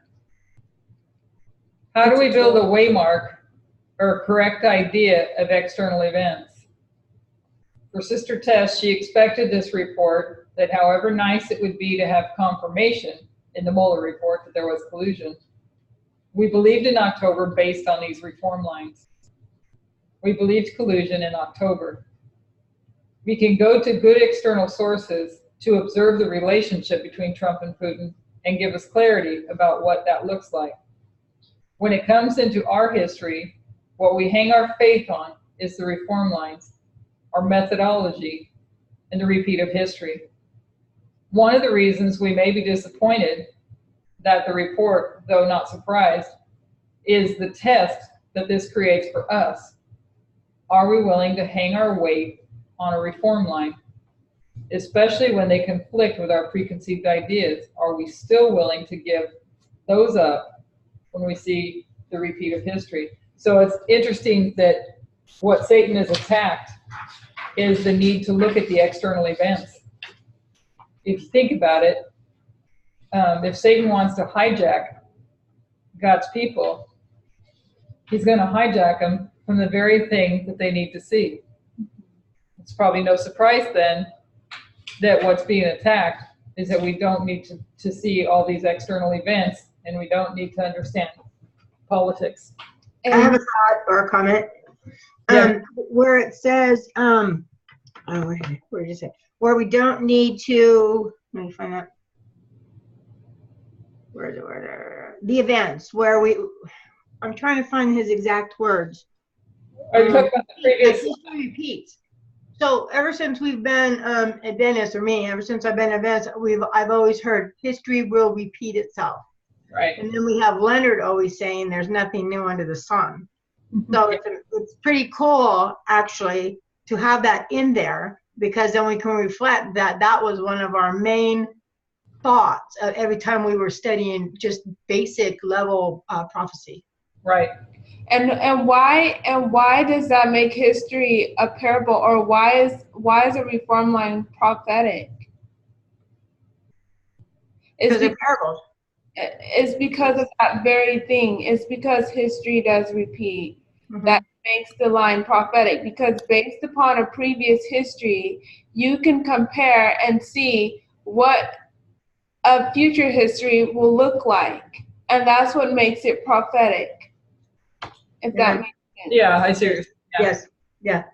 Okay. By looking at the past, you know the future. Yeah. So you can tell prophecy. Yeah. And from beginning. Yeah, from And the what? beginning. From the beginning. Yeah. Okay, so I took a quote that we've seen before. I only brought part of it in. For a moment we hesitated, and this is from The Narrow Path. For a moment we hesitated to venture, then we exclaimed, our only hope is to trust wholly to the cord. It has been our dependence all the difficult way. It will not fail us now. Still we were hesitating and distressed. The words were then spoken. God holds the cord. Do you remember that they were asking who holds the cord? We need not fear. These words were then repeated by those behind us, accompanied with, he will not fail us now. He has brought us thus far in safety.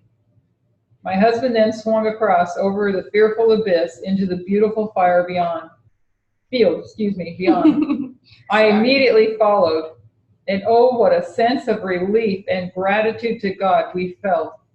I heard voices raised in triumphant praise to God. I was happy, perfectly happy. I awoke and found that from the anxiety I had experienced in passing over the difficult route, every nerve in my body seemed to be in a tremor. This dream needs no comment. It made such an impression upon my mind that probably every item in it will be vivid before me while my memory shall continue. So God holds the cord, and we need not fear. And so what is a cord? In Isaiah 28:9, whom shall we teach knowledge? Brother Jonathan put, does that predict James dying before Ellen? Isn't that interesting if you looked at it that way? Say that again. Going over, Brother Jonathan put, does that predict James dying before Ellen? He swung across first before her. Yeah, I understand. Yeah, I got that. Yeah, and him swinging across before her, like through that dream that she had. Oh, okay, I get it. You know, and seeing that he would go in first. Isn't that interesting? I never thought of it like that, but that could be possible there. So Isaiah 28, whom shall he teach knowledge, and whom shall he make understand doctrine? Them that are weaned from the milk and drawn from the breast. For precept must be upon precept, precept upon precept, line upon line, here a little and there a little. For with stammering lips and another tongue will he speak to this people. To whom he said, this is the rest, wherewith ye may cause the weary to rest, and this is the refreshing. Yet they would not hear. So the definition of a cord from Strong's Concordance was thread was a cord or a line. Isn't that interesting? Because when you see the needle on the line, that string that's going across is threading them together. That's the thread. But that's a line too. Yes. But anyways, it's just kind of, oh, whoa. So there's many lines that's braided to make that cord, right?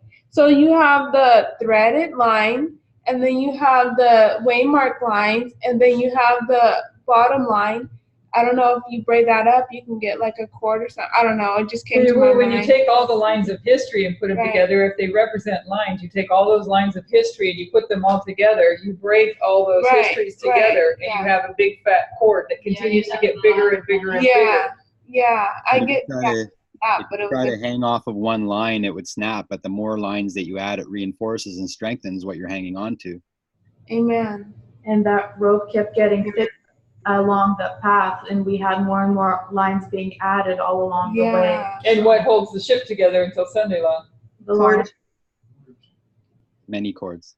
Many cords. Many cords. And so when you look at that, back at the previous slide, I'm not going to back up, but when Satan attacks the need to know the external events, that's going to hit right at where history repeats itself. That you don't need history, you don't need the external events, you don't need history, you don't need any of that. So he's tearing apart the cords. So what was given in 2018 at the Arkansas camp meeting? Midnight cry. The midnight cry message. And what is the light that God shines along our path all the way to the end? The midnight cry. The light of the midnight cry. And what happens when you reject the midnight cry? The light goes out, just like he says in the vision, that those who they rejected the light from the midnight cry and they fell off, they were no longer with the company. Yeah. Sadly. And there are those that fall off. And it's all related to the midnight cry. He raised his glorious right arm, which was the light of the midnight cry. Well, that picture, that was on the, picture on the front. So a question from somebody. We consider that the Nethinims use this type of information to know how to proceed, referring to the external events. I think this gives us an opportunity to wait a little more because they need this information.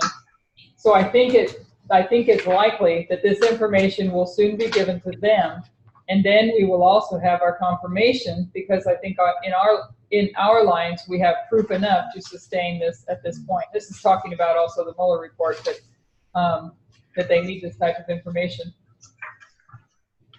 So 1989 to 1991, and then 96 to 9/11, we see that as our increase of knowledge, formalization, the history of the first angel. We see 2014 to 2016, 2018 to 2019. So we can see the history of the Nethinims repeating ours. So everybody follows what that means, that they have an increase of, the Nethinims also have an increase of knowledge, because that's when their plowing began. It's back in 2014. So they have an increase of knowledge as well. They're going to have a formalization. You know, it's funny that from knowing this message, because I would say what I would call Nethinims have been coming to our home here, because my mom's got a team of caregivers from the outside world that are coming in, physical therapists, occupational therapists, nurses, lady to come bather, things like this. And you know what? The conversation keeps going to the events that are happening in the world, and they wanted to know what church we went to. And, Saturday and Sunday, I'm serious, they were asking these questions. You mean Saturday's the 7th day of the week? Because they wanted to know if Mom and me had church friends to help on the outside, right, with Mom's illness. But what I'm trying to say is I could really see from knowing this message how the people are becoming aware of these events and asking questions, how God's sending them here to ask questions. And even my mom said, "Oh, I never received this kind of care or interest from people before," because she fell 2 years ago, and never were the people like they are this time when they're coming to the home. So that's just my personal experience, but I'm really seeing how God is seeding the people's minds to prepare them. Amen. And it is just that. It's a plowing. It's not a conversion. It's not an understanding all things. It's external events. So when they also say that, not only that we don't need the external events, that it's getting too much about politics and it's not supposed to be about politics. Adriana says it better than I do. You can't do this. You can't see what is happening without the political aspect of it. Because the Nethinims, when Jeff was saying, I have not watched, but I've heard it from several people, that CNN is the dragon of the threefold union. The comments that we've received, and maybe others have received them as well, is that we're calling CNN godly. It's like they're not getting the distinction. Nobody's calling CNN godly. Just showing the principles of the liberties and the rights of the people between the differences between the Democrats and the Republican Party. And one stream is towards towards the rights and the freedoms and liberties, and the other wants to take us back to a Christian nation. And understanding what they're doing politically, that is not saying that CNN is godly. That's saying that is an external source, because God isn't using the Bible with these people. He's using the external events. The Bible plowed us. God's word plowed us and sowed seed, etc. But that's not how the Nethinims are being plowed. They're being plowed through the external events. God used Balaam. God used Balaam. a donkey.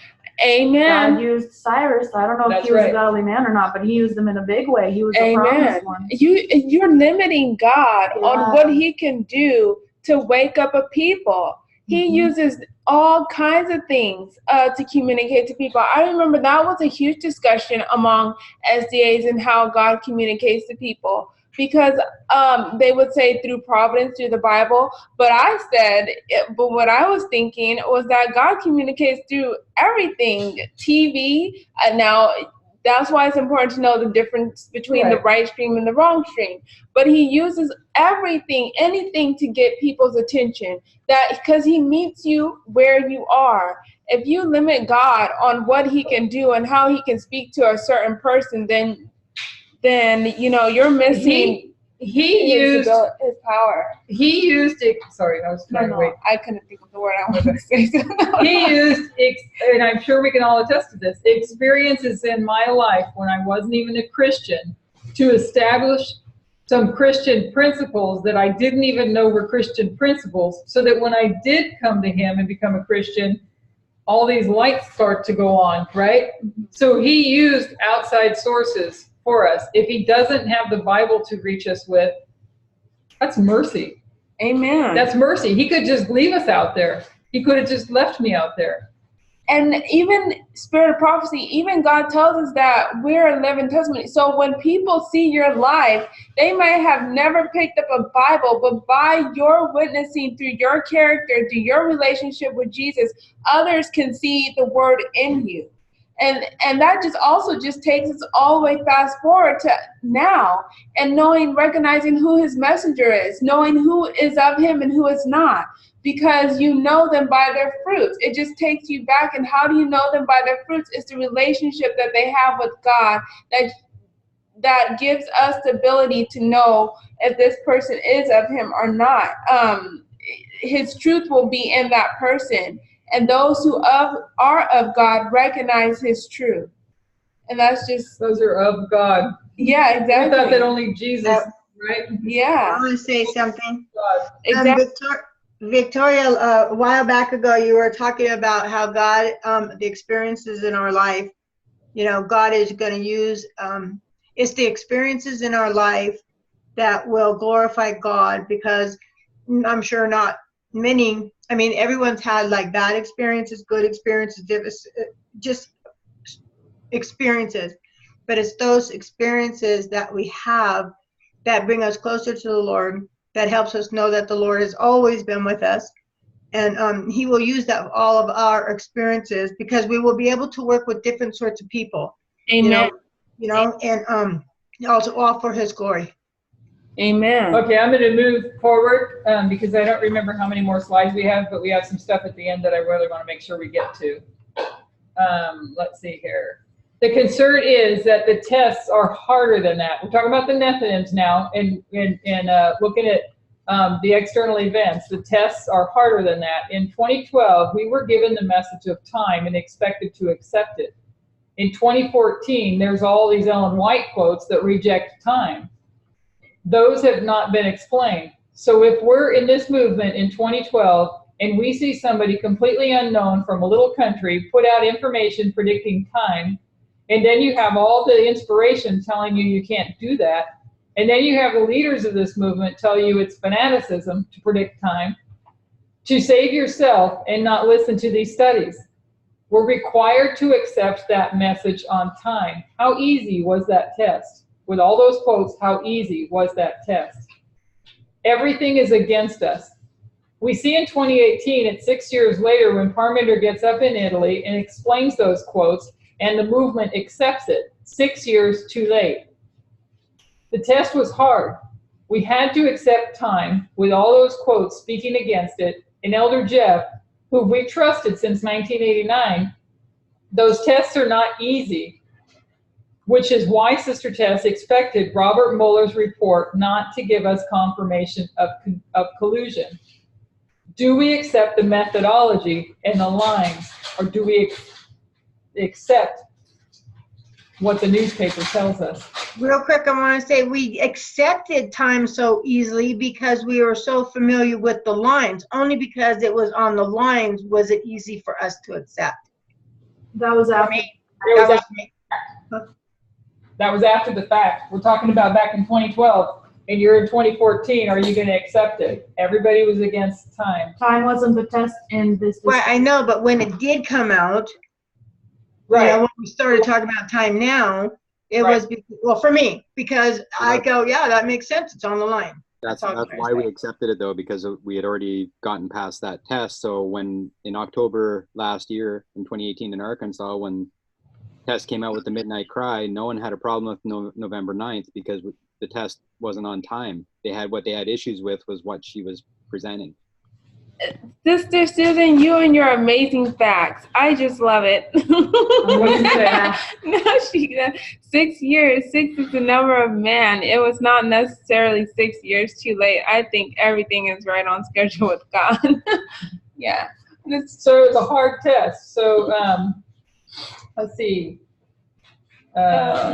Do we accept the methodology and the lines? So when we come to 2019, this is one of the reasons we don't expect to see a hot war. The lines will say it's not a hot war, but it's also a test. The test is not just November 9. November 9 is the litmus test to show how we've been doing in our past history, which means we decide now. So do the Nethinims. They have abundant evidence of what Donald Trump is setting up. Whether the FBI is going to release a memo and say he's a dictator or not, they have abundant evidence, but it becomes a choice. We don't think that it's going to be necessarily made easy for them or for us because it's a test. So the Nethinims, if they're out there waiting for this collusion to be proved without looking at his behavior and without looking at what is happening, they have plenty of evidence to believe it and accept it.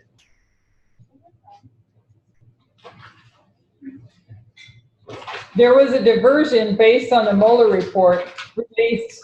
That was the diversion, what we just read on the Mueller report released about what this means for the prophetic message. The question is, what do you mean? There's a fine line between following external events and becoming a newspaper prophet. We need that external history just as much as we need the internal, but we have to combine them. And the reform lines, which are already the external history, tell us about Ukraine and an alliance. So the Mueller report is not a big deal. It just makes it harder for some people. Made it a stumbling block that the Mueller report did not prove collusion. Yeah, and listen to what she says. She says, we're not making external events everything. We just need them as much as we need the internal ones because both run together and they match each other. Our internal events are called prophecies in the Bible, and what they explain are external events. Right. So you're going to read the prophecies and try to make application without actually looking at what they apply it to. How does that work? Yeah, right. You're in the dark. This seems to be talking about a shoe, but let's not look at the shoe. Like, what do you mean? In our last study, we discussed the history from 2016 to 2018. We looked at Trump and Putin's relationship, how it went from being strong in the meeting at Helsinki in July of last year, and then in the history of our midnight cry, it goes from strong to increasingly worse. What really breaks down the allegiance at the end is Ukraine, and also this attack by the King of the North. We wanted to see a few things in that history. First, the King of the North had to initiate the conflict against the King of the South. We read that the quote, Vladimir Putin met with John Bolton and said, what is going on? You were friendly in Helsinki and you're not friendly now. What Donald Trump had been doing was strengthening America's cybersecurity. Then in the midterm election, go ahead. John Bolton always hated Putin. I wonder if John Bolton being fired is Putin winning on Rafia. He just got fired. He resigned, got fired. He resigned. Whatever He it resigned. was, that's a Putin win, isn't it? Because John Bolton was against Putin. Yes. Write that down. I gotta look into I was that looking history. at that too, and I meant to bring him up earlier because I know. Let me look into that history. I only looked at the significance of the fact that he's now his own national security advisor, which that would be a win because to put Trump in control of everything, and he's a maniac. Yep. He's in total control, and he's just self-destruct. He's going to self-destruct himself. Putin wins. Okay. All right. Okay. All right. So can I ask a question here? Yeah. You were talking earlier about November 9th and it not being a possibility of a hot war. It's not. Yes. Well, I was looking at the news this morning and they made a press release from the White House where they had killed Osama bin Laden's son over this past week right here. It didn't exactly say when, but it took a big blow to Al Qaeda when they did that. Now, if I was Al Qaeda and I wanted to make a statement, I would make it on November 11th. You know, or sometime it just seems to be pointing that way, and I don't know why, but it just seems to me that it points that way because Well, remember the east wind comes after the south. Yeah. So that's what I'm thinking. It's like the east wind is starting to blow now. But the south wind hasn't been done blowing yet. The south wind doesn't stop until Rafia is accomplished. There is another interesting point to that, though, too. I don't think he's completely wrong because I do think that we'll start to see evidence of the east wind before the south wind is over. And when you look at what Trump did last week, the Taliban were supposed to meet him in the White House or meet him, I think, in a neutral country somewhere. And that meeting got kiboshed for whatever reasons. You can read about it. But now the Taliban are meeting with Putin. You said kibosh? Kiboshed. Oh, kiboshed. Oh. Yeah. We say it differently. And so now they're meeting with Putin. Canceled. Some say kibosh, some say kibosh. No. Oh, what does You that put the mean? kibosh on it. I hope you guys have minds to pick these things up. I'm just thankful to the Lord that I can see once somebody points something out, and I feel kind of like, is that bad? I mean, I'm thankful I can see it, but I don't see it as it happens. Does that make sense? I pray all the time for myself. You for have all of us. seen news events before, though. I know. So What is but it? it scares me We're not all sometimes. going to get them all the time. I know. So the Taliban, I knew that about the Taliban, that he canceled Yeah, the he canceled. And the Taliban met with Russian negotiators instead. Okay, I don't think I knew that part. I knew that there was significance to that, though, because that's over part of their spheres of influence. Yeah, me too. But I didn't, like you, Sister Elaine, I didn't grasp all of it. It's over their I spheres of didn't influence. get that one either. Yeah. I didn't get John Bolton until the second. Yeah. You don't, there's... Yeah. So he's opened him. Putin knew.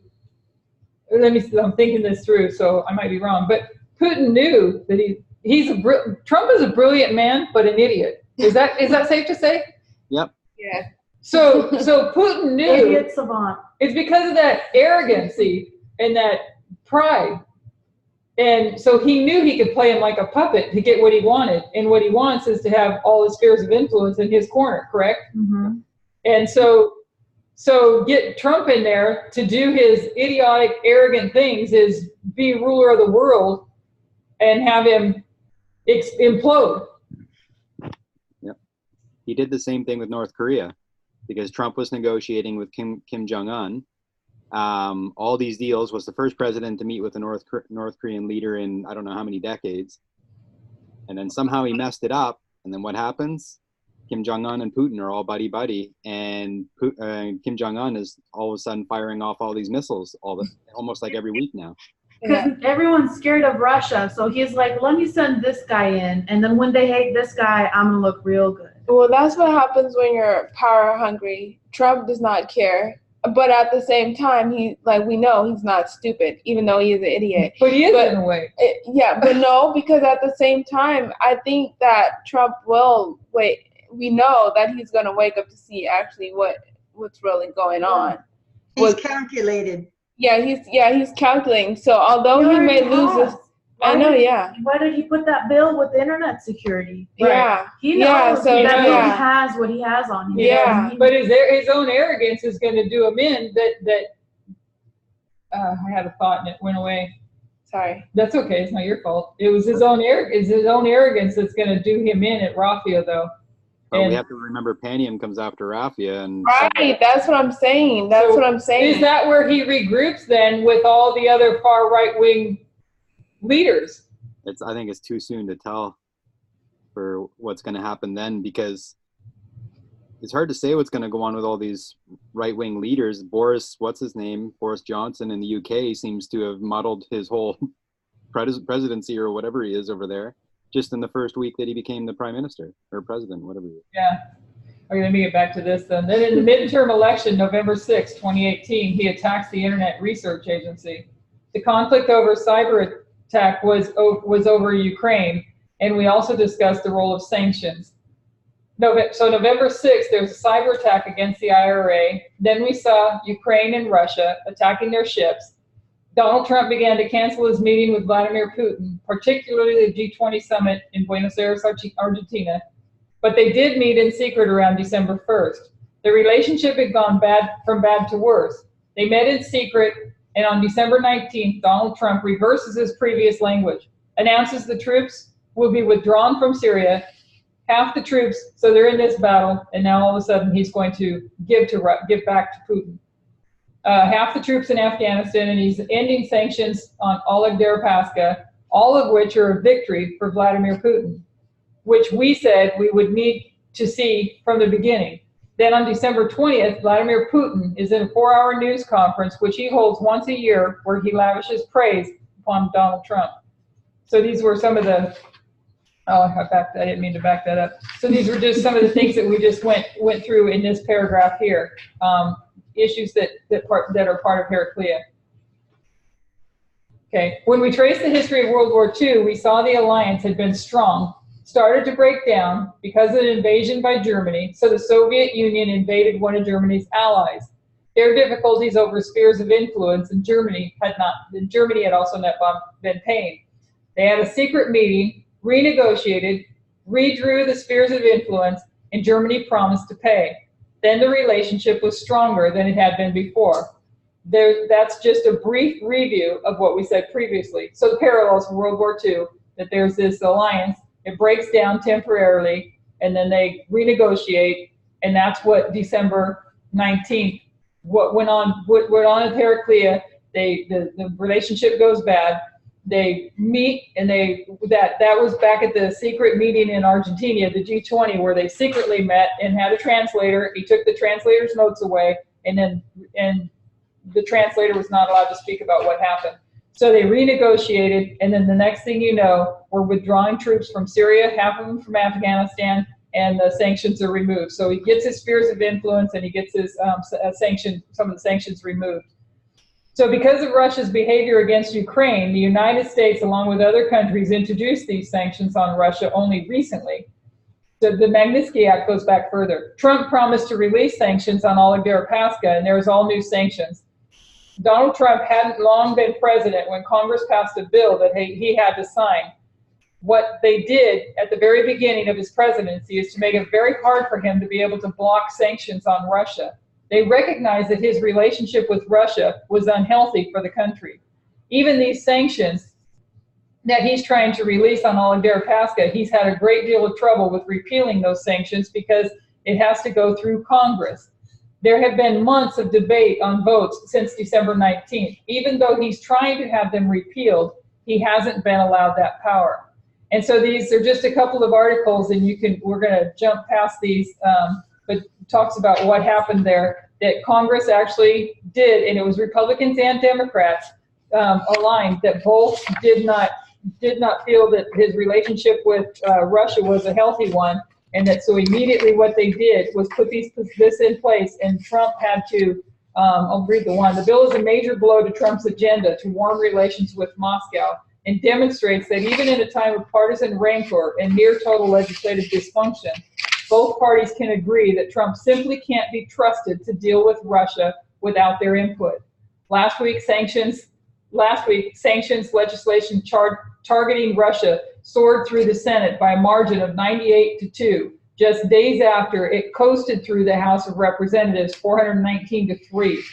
The bill takes Obama-era sanctions against Russia that are in place under executive orders, that is, directives that only the president has authority to enact and rescind, and officially enshrines them in the law. It also establishes a new congressional review process that would allow Congress to block the White House from taking steps to ease sanctions if it wanted to. And it imposes a fresh batch of sanctions on Russia, Iran, and North Korea. So right from the beginning, when he went into office, they immediately passed a law to restrict him from being able to, and he had to sign that law. I don't remember the circumstance of that, but he had to sign that law. So I want to get to this portion here. When we get to, we want to get through some of the, I'm not sure how much time we have to get to Sean Hannity. One other thing that happened on December 19th we need to look at is as much as significant for us, even though it's not connected to the King of the South. What happened in the weeks leading to the December 19th, up to December 19th, a new budget had been drawn up where Donald Trump wanted $5 billion for his border wall. The Democrats were not going to allow that. They offered him about $1.6 billion. So there's a fight over the border wall leading up to December 19th. In early December, Donald Trump says he will be proud to shut down the government unless they give him money for their border wall. Early on the day of December 19th, he indicates that he will not shut the government down, but he'll continue to fund the government to operate even if they do not give him money for his border wall. So he's saying that he's going to be proud to shut the government down, and now all of a sudden December 19th, he's saying that he's going to fund the government and he's not going to shut them down. We need to consider what happened when he said that, particularly from Fox News. These are people who helped get him into power. They communicate between him and his base, which for the majority of it is Christian conservative America. They very rarely are criticizing him. It's mostly praise. But the night of December 19th, they begin to criticize him. In fact, they launch an attack. This is Fox News. And I remember this. Attack against Donald Trump? Donald Trump, yeah. Okay. And I remember this because I remember, I hate to use the wrong words, but Ann Coulter, I can't believe the things that some of these people say. Anyway, that woman. Yeah, so she's a part of this. So let's see. So they launched an attack.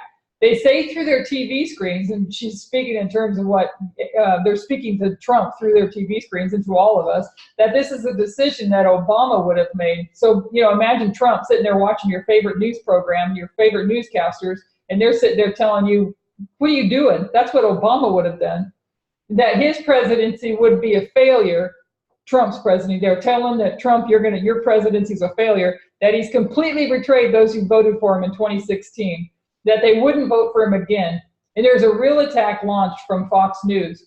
One thing we need to be aware of is the power that news network has and the interaction happening between them and Donald Trump. There's this growing belief inside America that Trump is a prophetic character. We've all seen that article, I believe, where they compare him to Cyrus, say that he is Cyrus. Fox News themselves held a poll. The poll was related to Donald Trump's election and whether or not God placed him in power. They found that 1 in 4 Americans believed that the majority of the evangelical Christians in America, something like 67%, believe that he's been raised up by God to do work in this country to bring them back to Christianity. Wow. That may be true. Mm-hmm. Right? Yeah.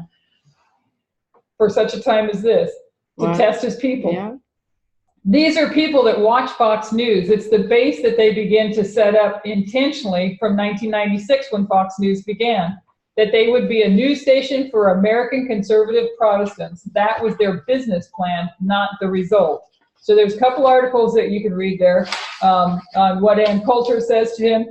I know there was a big battle of she removed from Twitter and all these different things that went on. Several days before the partial government shutdown began on December 22nd, the right-wing columnist and commentator appeared on the Daily Caller's podcast, where she slammed Trump. Now it's 27 days into a government shutdown over Trump's proposed wall. Coulter is ratcheting up the pressure on the president, and she doesn't seem to have much sympathy for impacted federal employees. Oh gosh, they'll have to wait a few months before they know fully whether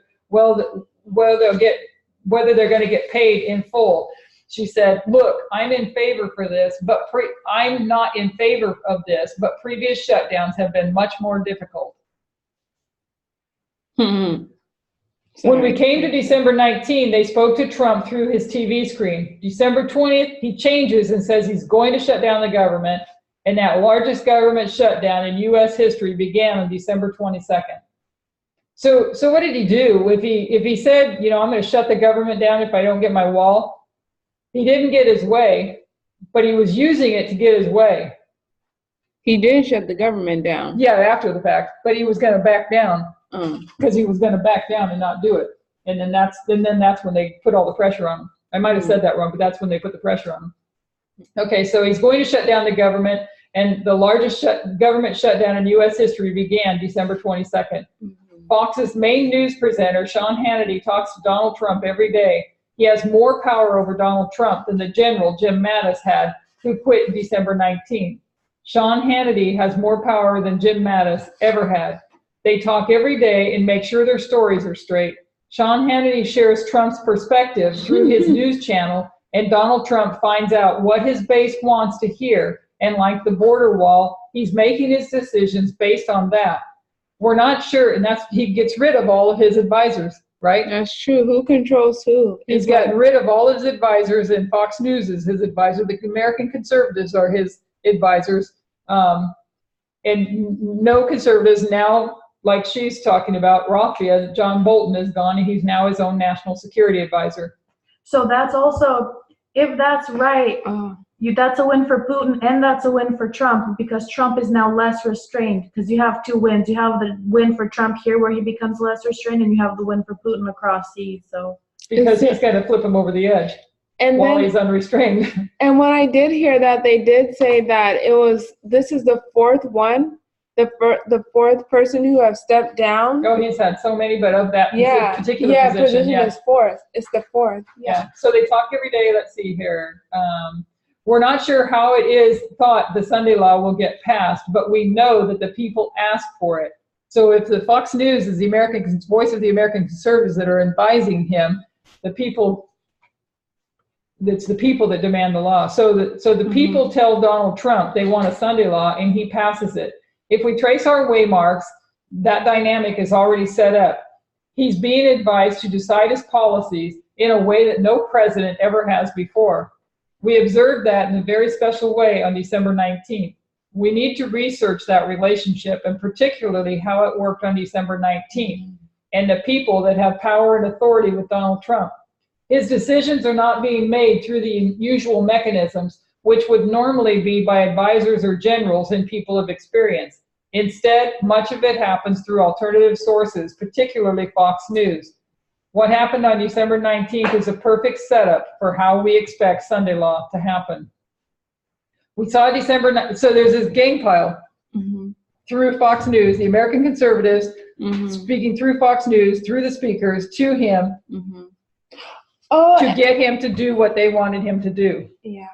Because he doesn't have his advisors talking to post. So we saw December 19th as a waymark in 2016. Wait a minute. So he doesn't have his advisors. Let me just sorry, not to cut you. That's okay. He doesn't have his advisors. So is Fox News who's now his advisor? Right. And has been. And that's what this is. Yeah. So we saw December 19th as a waymark in 2016. 2 votes. We saw it as a waymark looking at the 2 votes, first by the people, then by the Electoral College. So you had November 9, and then you had December 19 when the electoral vote happened. The actual vote, or the first win by the people, and then the win by the Electoral College, December 9 and December 19. He needed both to become president. Then we also discussed December 19, 1941. Hitler had been arguing with his generals over the policies in the Soviet Union. On December 19th, Adolf Hitler took the position of commander-in-chief of the German army.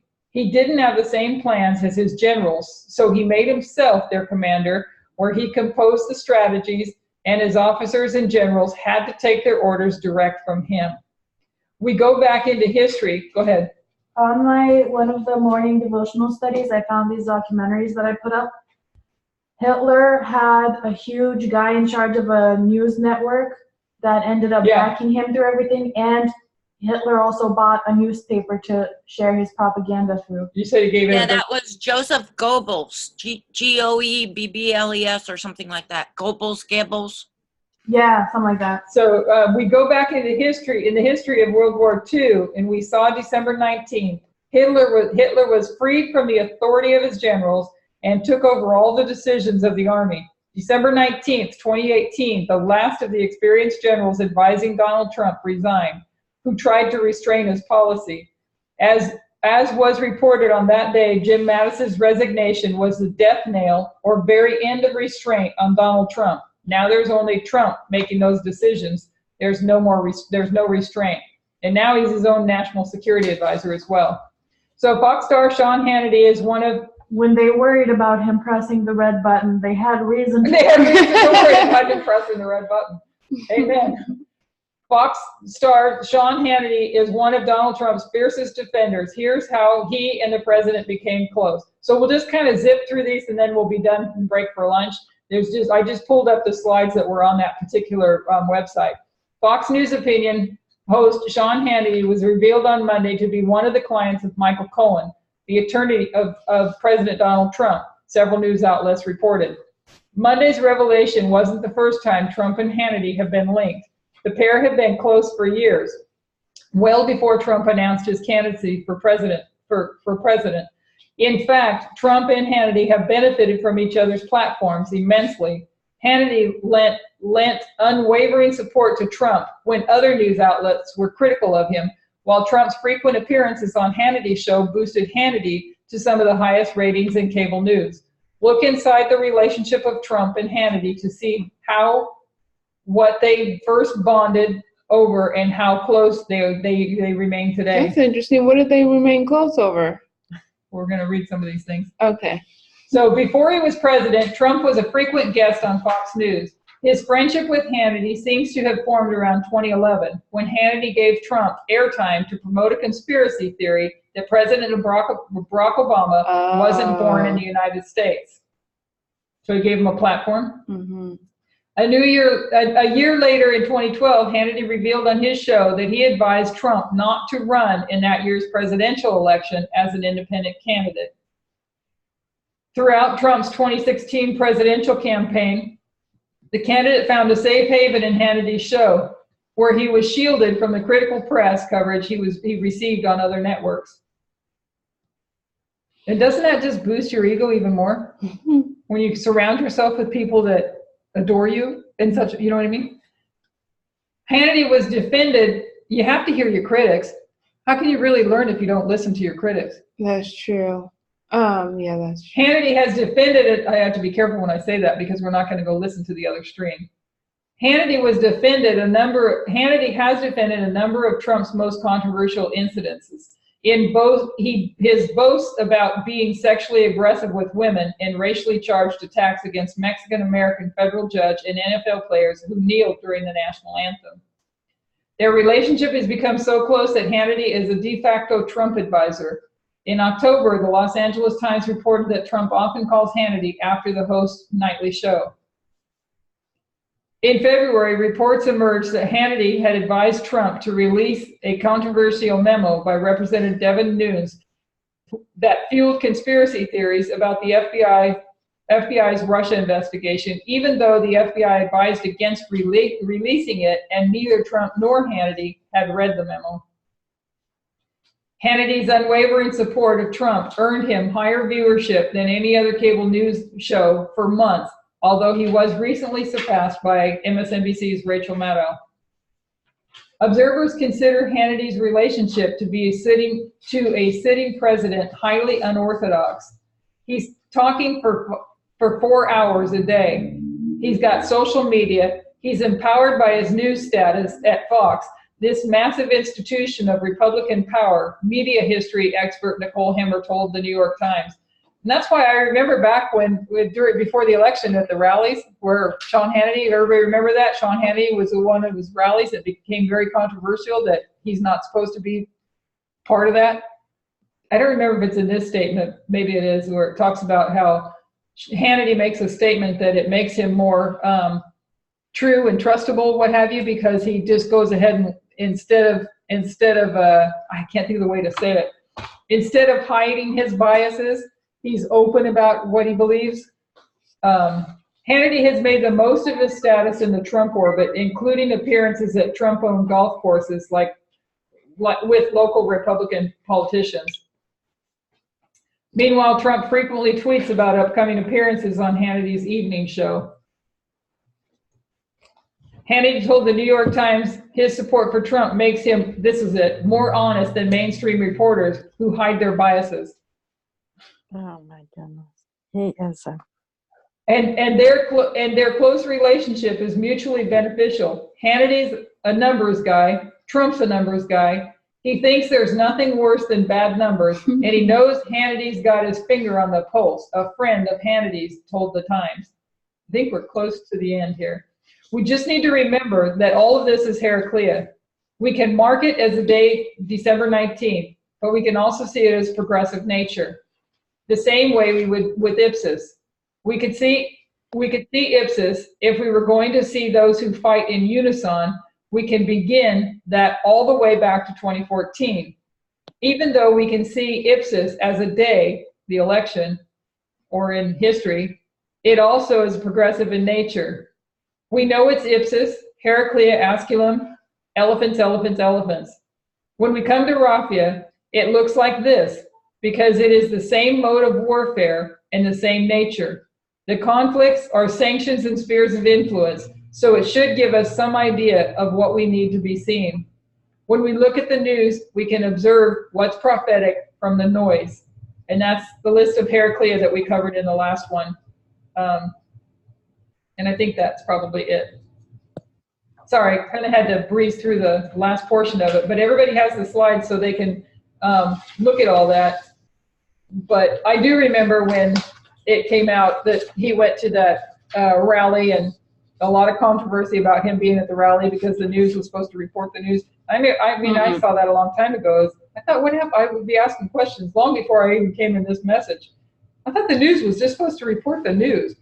I just got tired of people like Bill O'Reilly spewing out their opinions and getting millions of dollars to do it and feeding people. It's like, isn't the news just supposed to report the news? So we can see how the media is an important role. They're actually his advisors through Fox News. The Christian American conservatives are the ones that are instructing him. Anyway, any comments or questions? Yeah, I have a comment in regards to a discussion that we previously had on Islam at midnight. So I went back and pulled up the board work of a presentation from 2015. And if you remember how Midnight and Midnight Cry was opened up in relation to the number 4 at the beginning and the end of the second woe. Yeah. So the board work can be found in 5:13, 2015, 1 Samuel 25. And it shows here how Midnight Cry is 1844. That's where Islam, Balaam strikes the ass the second time, the door closes. But August 11, 1840 is placed at midnight, which is also an illustration of Islam at that waymark. So it shows here, the board work says, loosening and restraining of Islam, national sovereignty, which is in connection with the number 4 at the beginning of the Second Woe, when the 4 European powers gave up their sovereignty to the Christian nations. And then you see the manifestation of the power of God and the testing process. And of course, before that, you see the prediction, 1838. So we do see an illustration of Islam taking place at midnight. And I remember that. That's why I went back and checked. And I know there's another illustration, I believe, with Abigail that also provides a second witness for Islam at midnight. Yeah, I know that I've seen talks on it. I'm not as how am I trying to say? There's so much that we've learned that I struggle to remember. But I know we went through all those lines. But also, and I might be saying this all wrong, but when you go to Acts 27, when it talks about the south wind blows and then the east wind blows, but we would see signs of the east wind, I think is what you're saying, right? We're going to see signs of the east wind. Yes, a loosening and a restraining at midnight, which can be understood as the east wind. So that's how I remember the midnight and midnight cry being opened up, is through this number 4 at the beginning and the ending of the Second Woe, which has characteristics of Islam at midnight. So if you want to see the board work, you could pull it up at 5/13/2015. Brother Victor, a couple of people have questions. Wasn't midnight at 2000? Wasn't midnight 2014? I thought 2014 was midday, but midnight and midway are the same thing. Right. And we're going to in that particular structure, then yes, you do place midnight or the middle point at a 2014. But in this structure and application, you could put Raphia or midnight at 2019, which is how the binding off was opened up. Yeah, I think help me if I'm wrong here, what he's saying, because we know that 2014 midnight, 2014, and we're going to see it in the next study. 2014 is July 21 on the Millerite line. July 21 was midway. Midway is midnight, and he also goes to the parable of the 10 virgins. But the midnight that we might that maybe this is the reason it's confusing, is the midnight it might be referring to is the midnight that is Raphia. Yes, which is the binding off, the number 3, the binding off. So it's not to be confused with 2014 then. I think that's what was going on. Okay. So, thank you. Yeah, I know. Close that out. Okay. So who would like to pray? Maybe Brother Victor would, and pray for blessing on the food for wherever we're all at. Okay. Can I just quickly clarify before we pray? So were you saying that that's on the line of the 144, not the priest line? Is that we're looking at Raphia and midnight being the same thing? What are you talking about? I believe so. I think this is the overall, the big fractal, the big line. Okay. So it illustrates the number 4, the binding off for the Levites and the priests. So if you scroll to the middle of the presentation, 5/13/2015, then you could see it's based on Ezra 7:9 and the structure and how it progressed. So okay. And we didn't know 2014 back then. No. Yeah. Okay. You want to go ahead and pray? Sure. Dear Heavenly Father, we thank you for this Sabbath day and the Sabbath fellowship that we've had. We thank you for not forsaking your people and giving us the Midnight Cry message and the line upon line that has led us this far, even this past year. We ask that you would be with those in the valley of decision, that they may remember how you have led us this past year. And we ask that you would strengthen us and lead us forward, and be also with Elder Jeff, and send your holy angels to help him and to guide his mind. We ask also for a blessing upon the food, that you would bless the food and give us physical nourishment, and continue to bless this fellowship and the organizers and Sacramento and bless our meetings together. In Jesus' name we pray. Amen. Amen. Thank you. Okay, so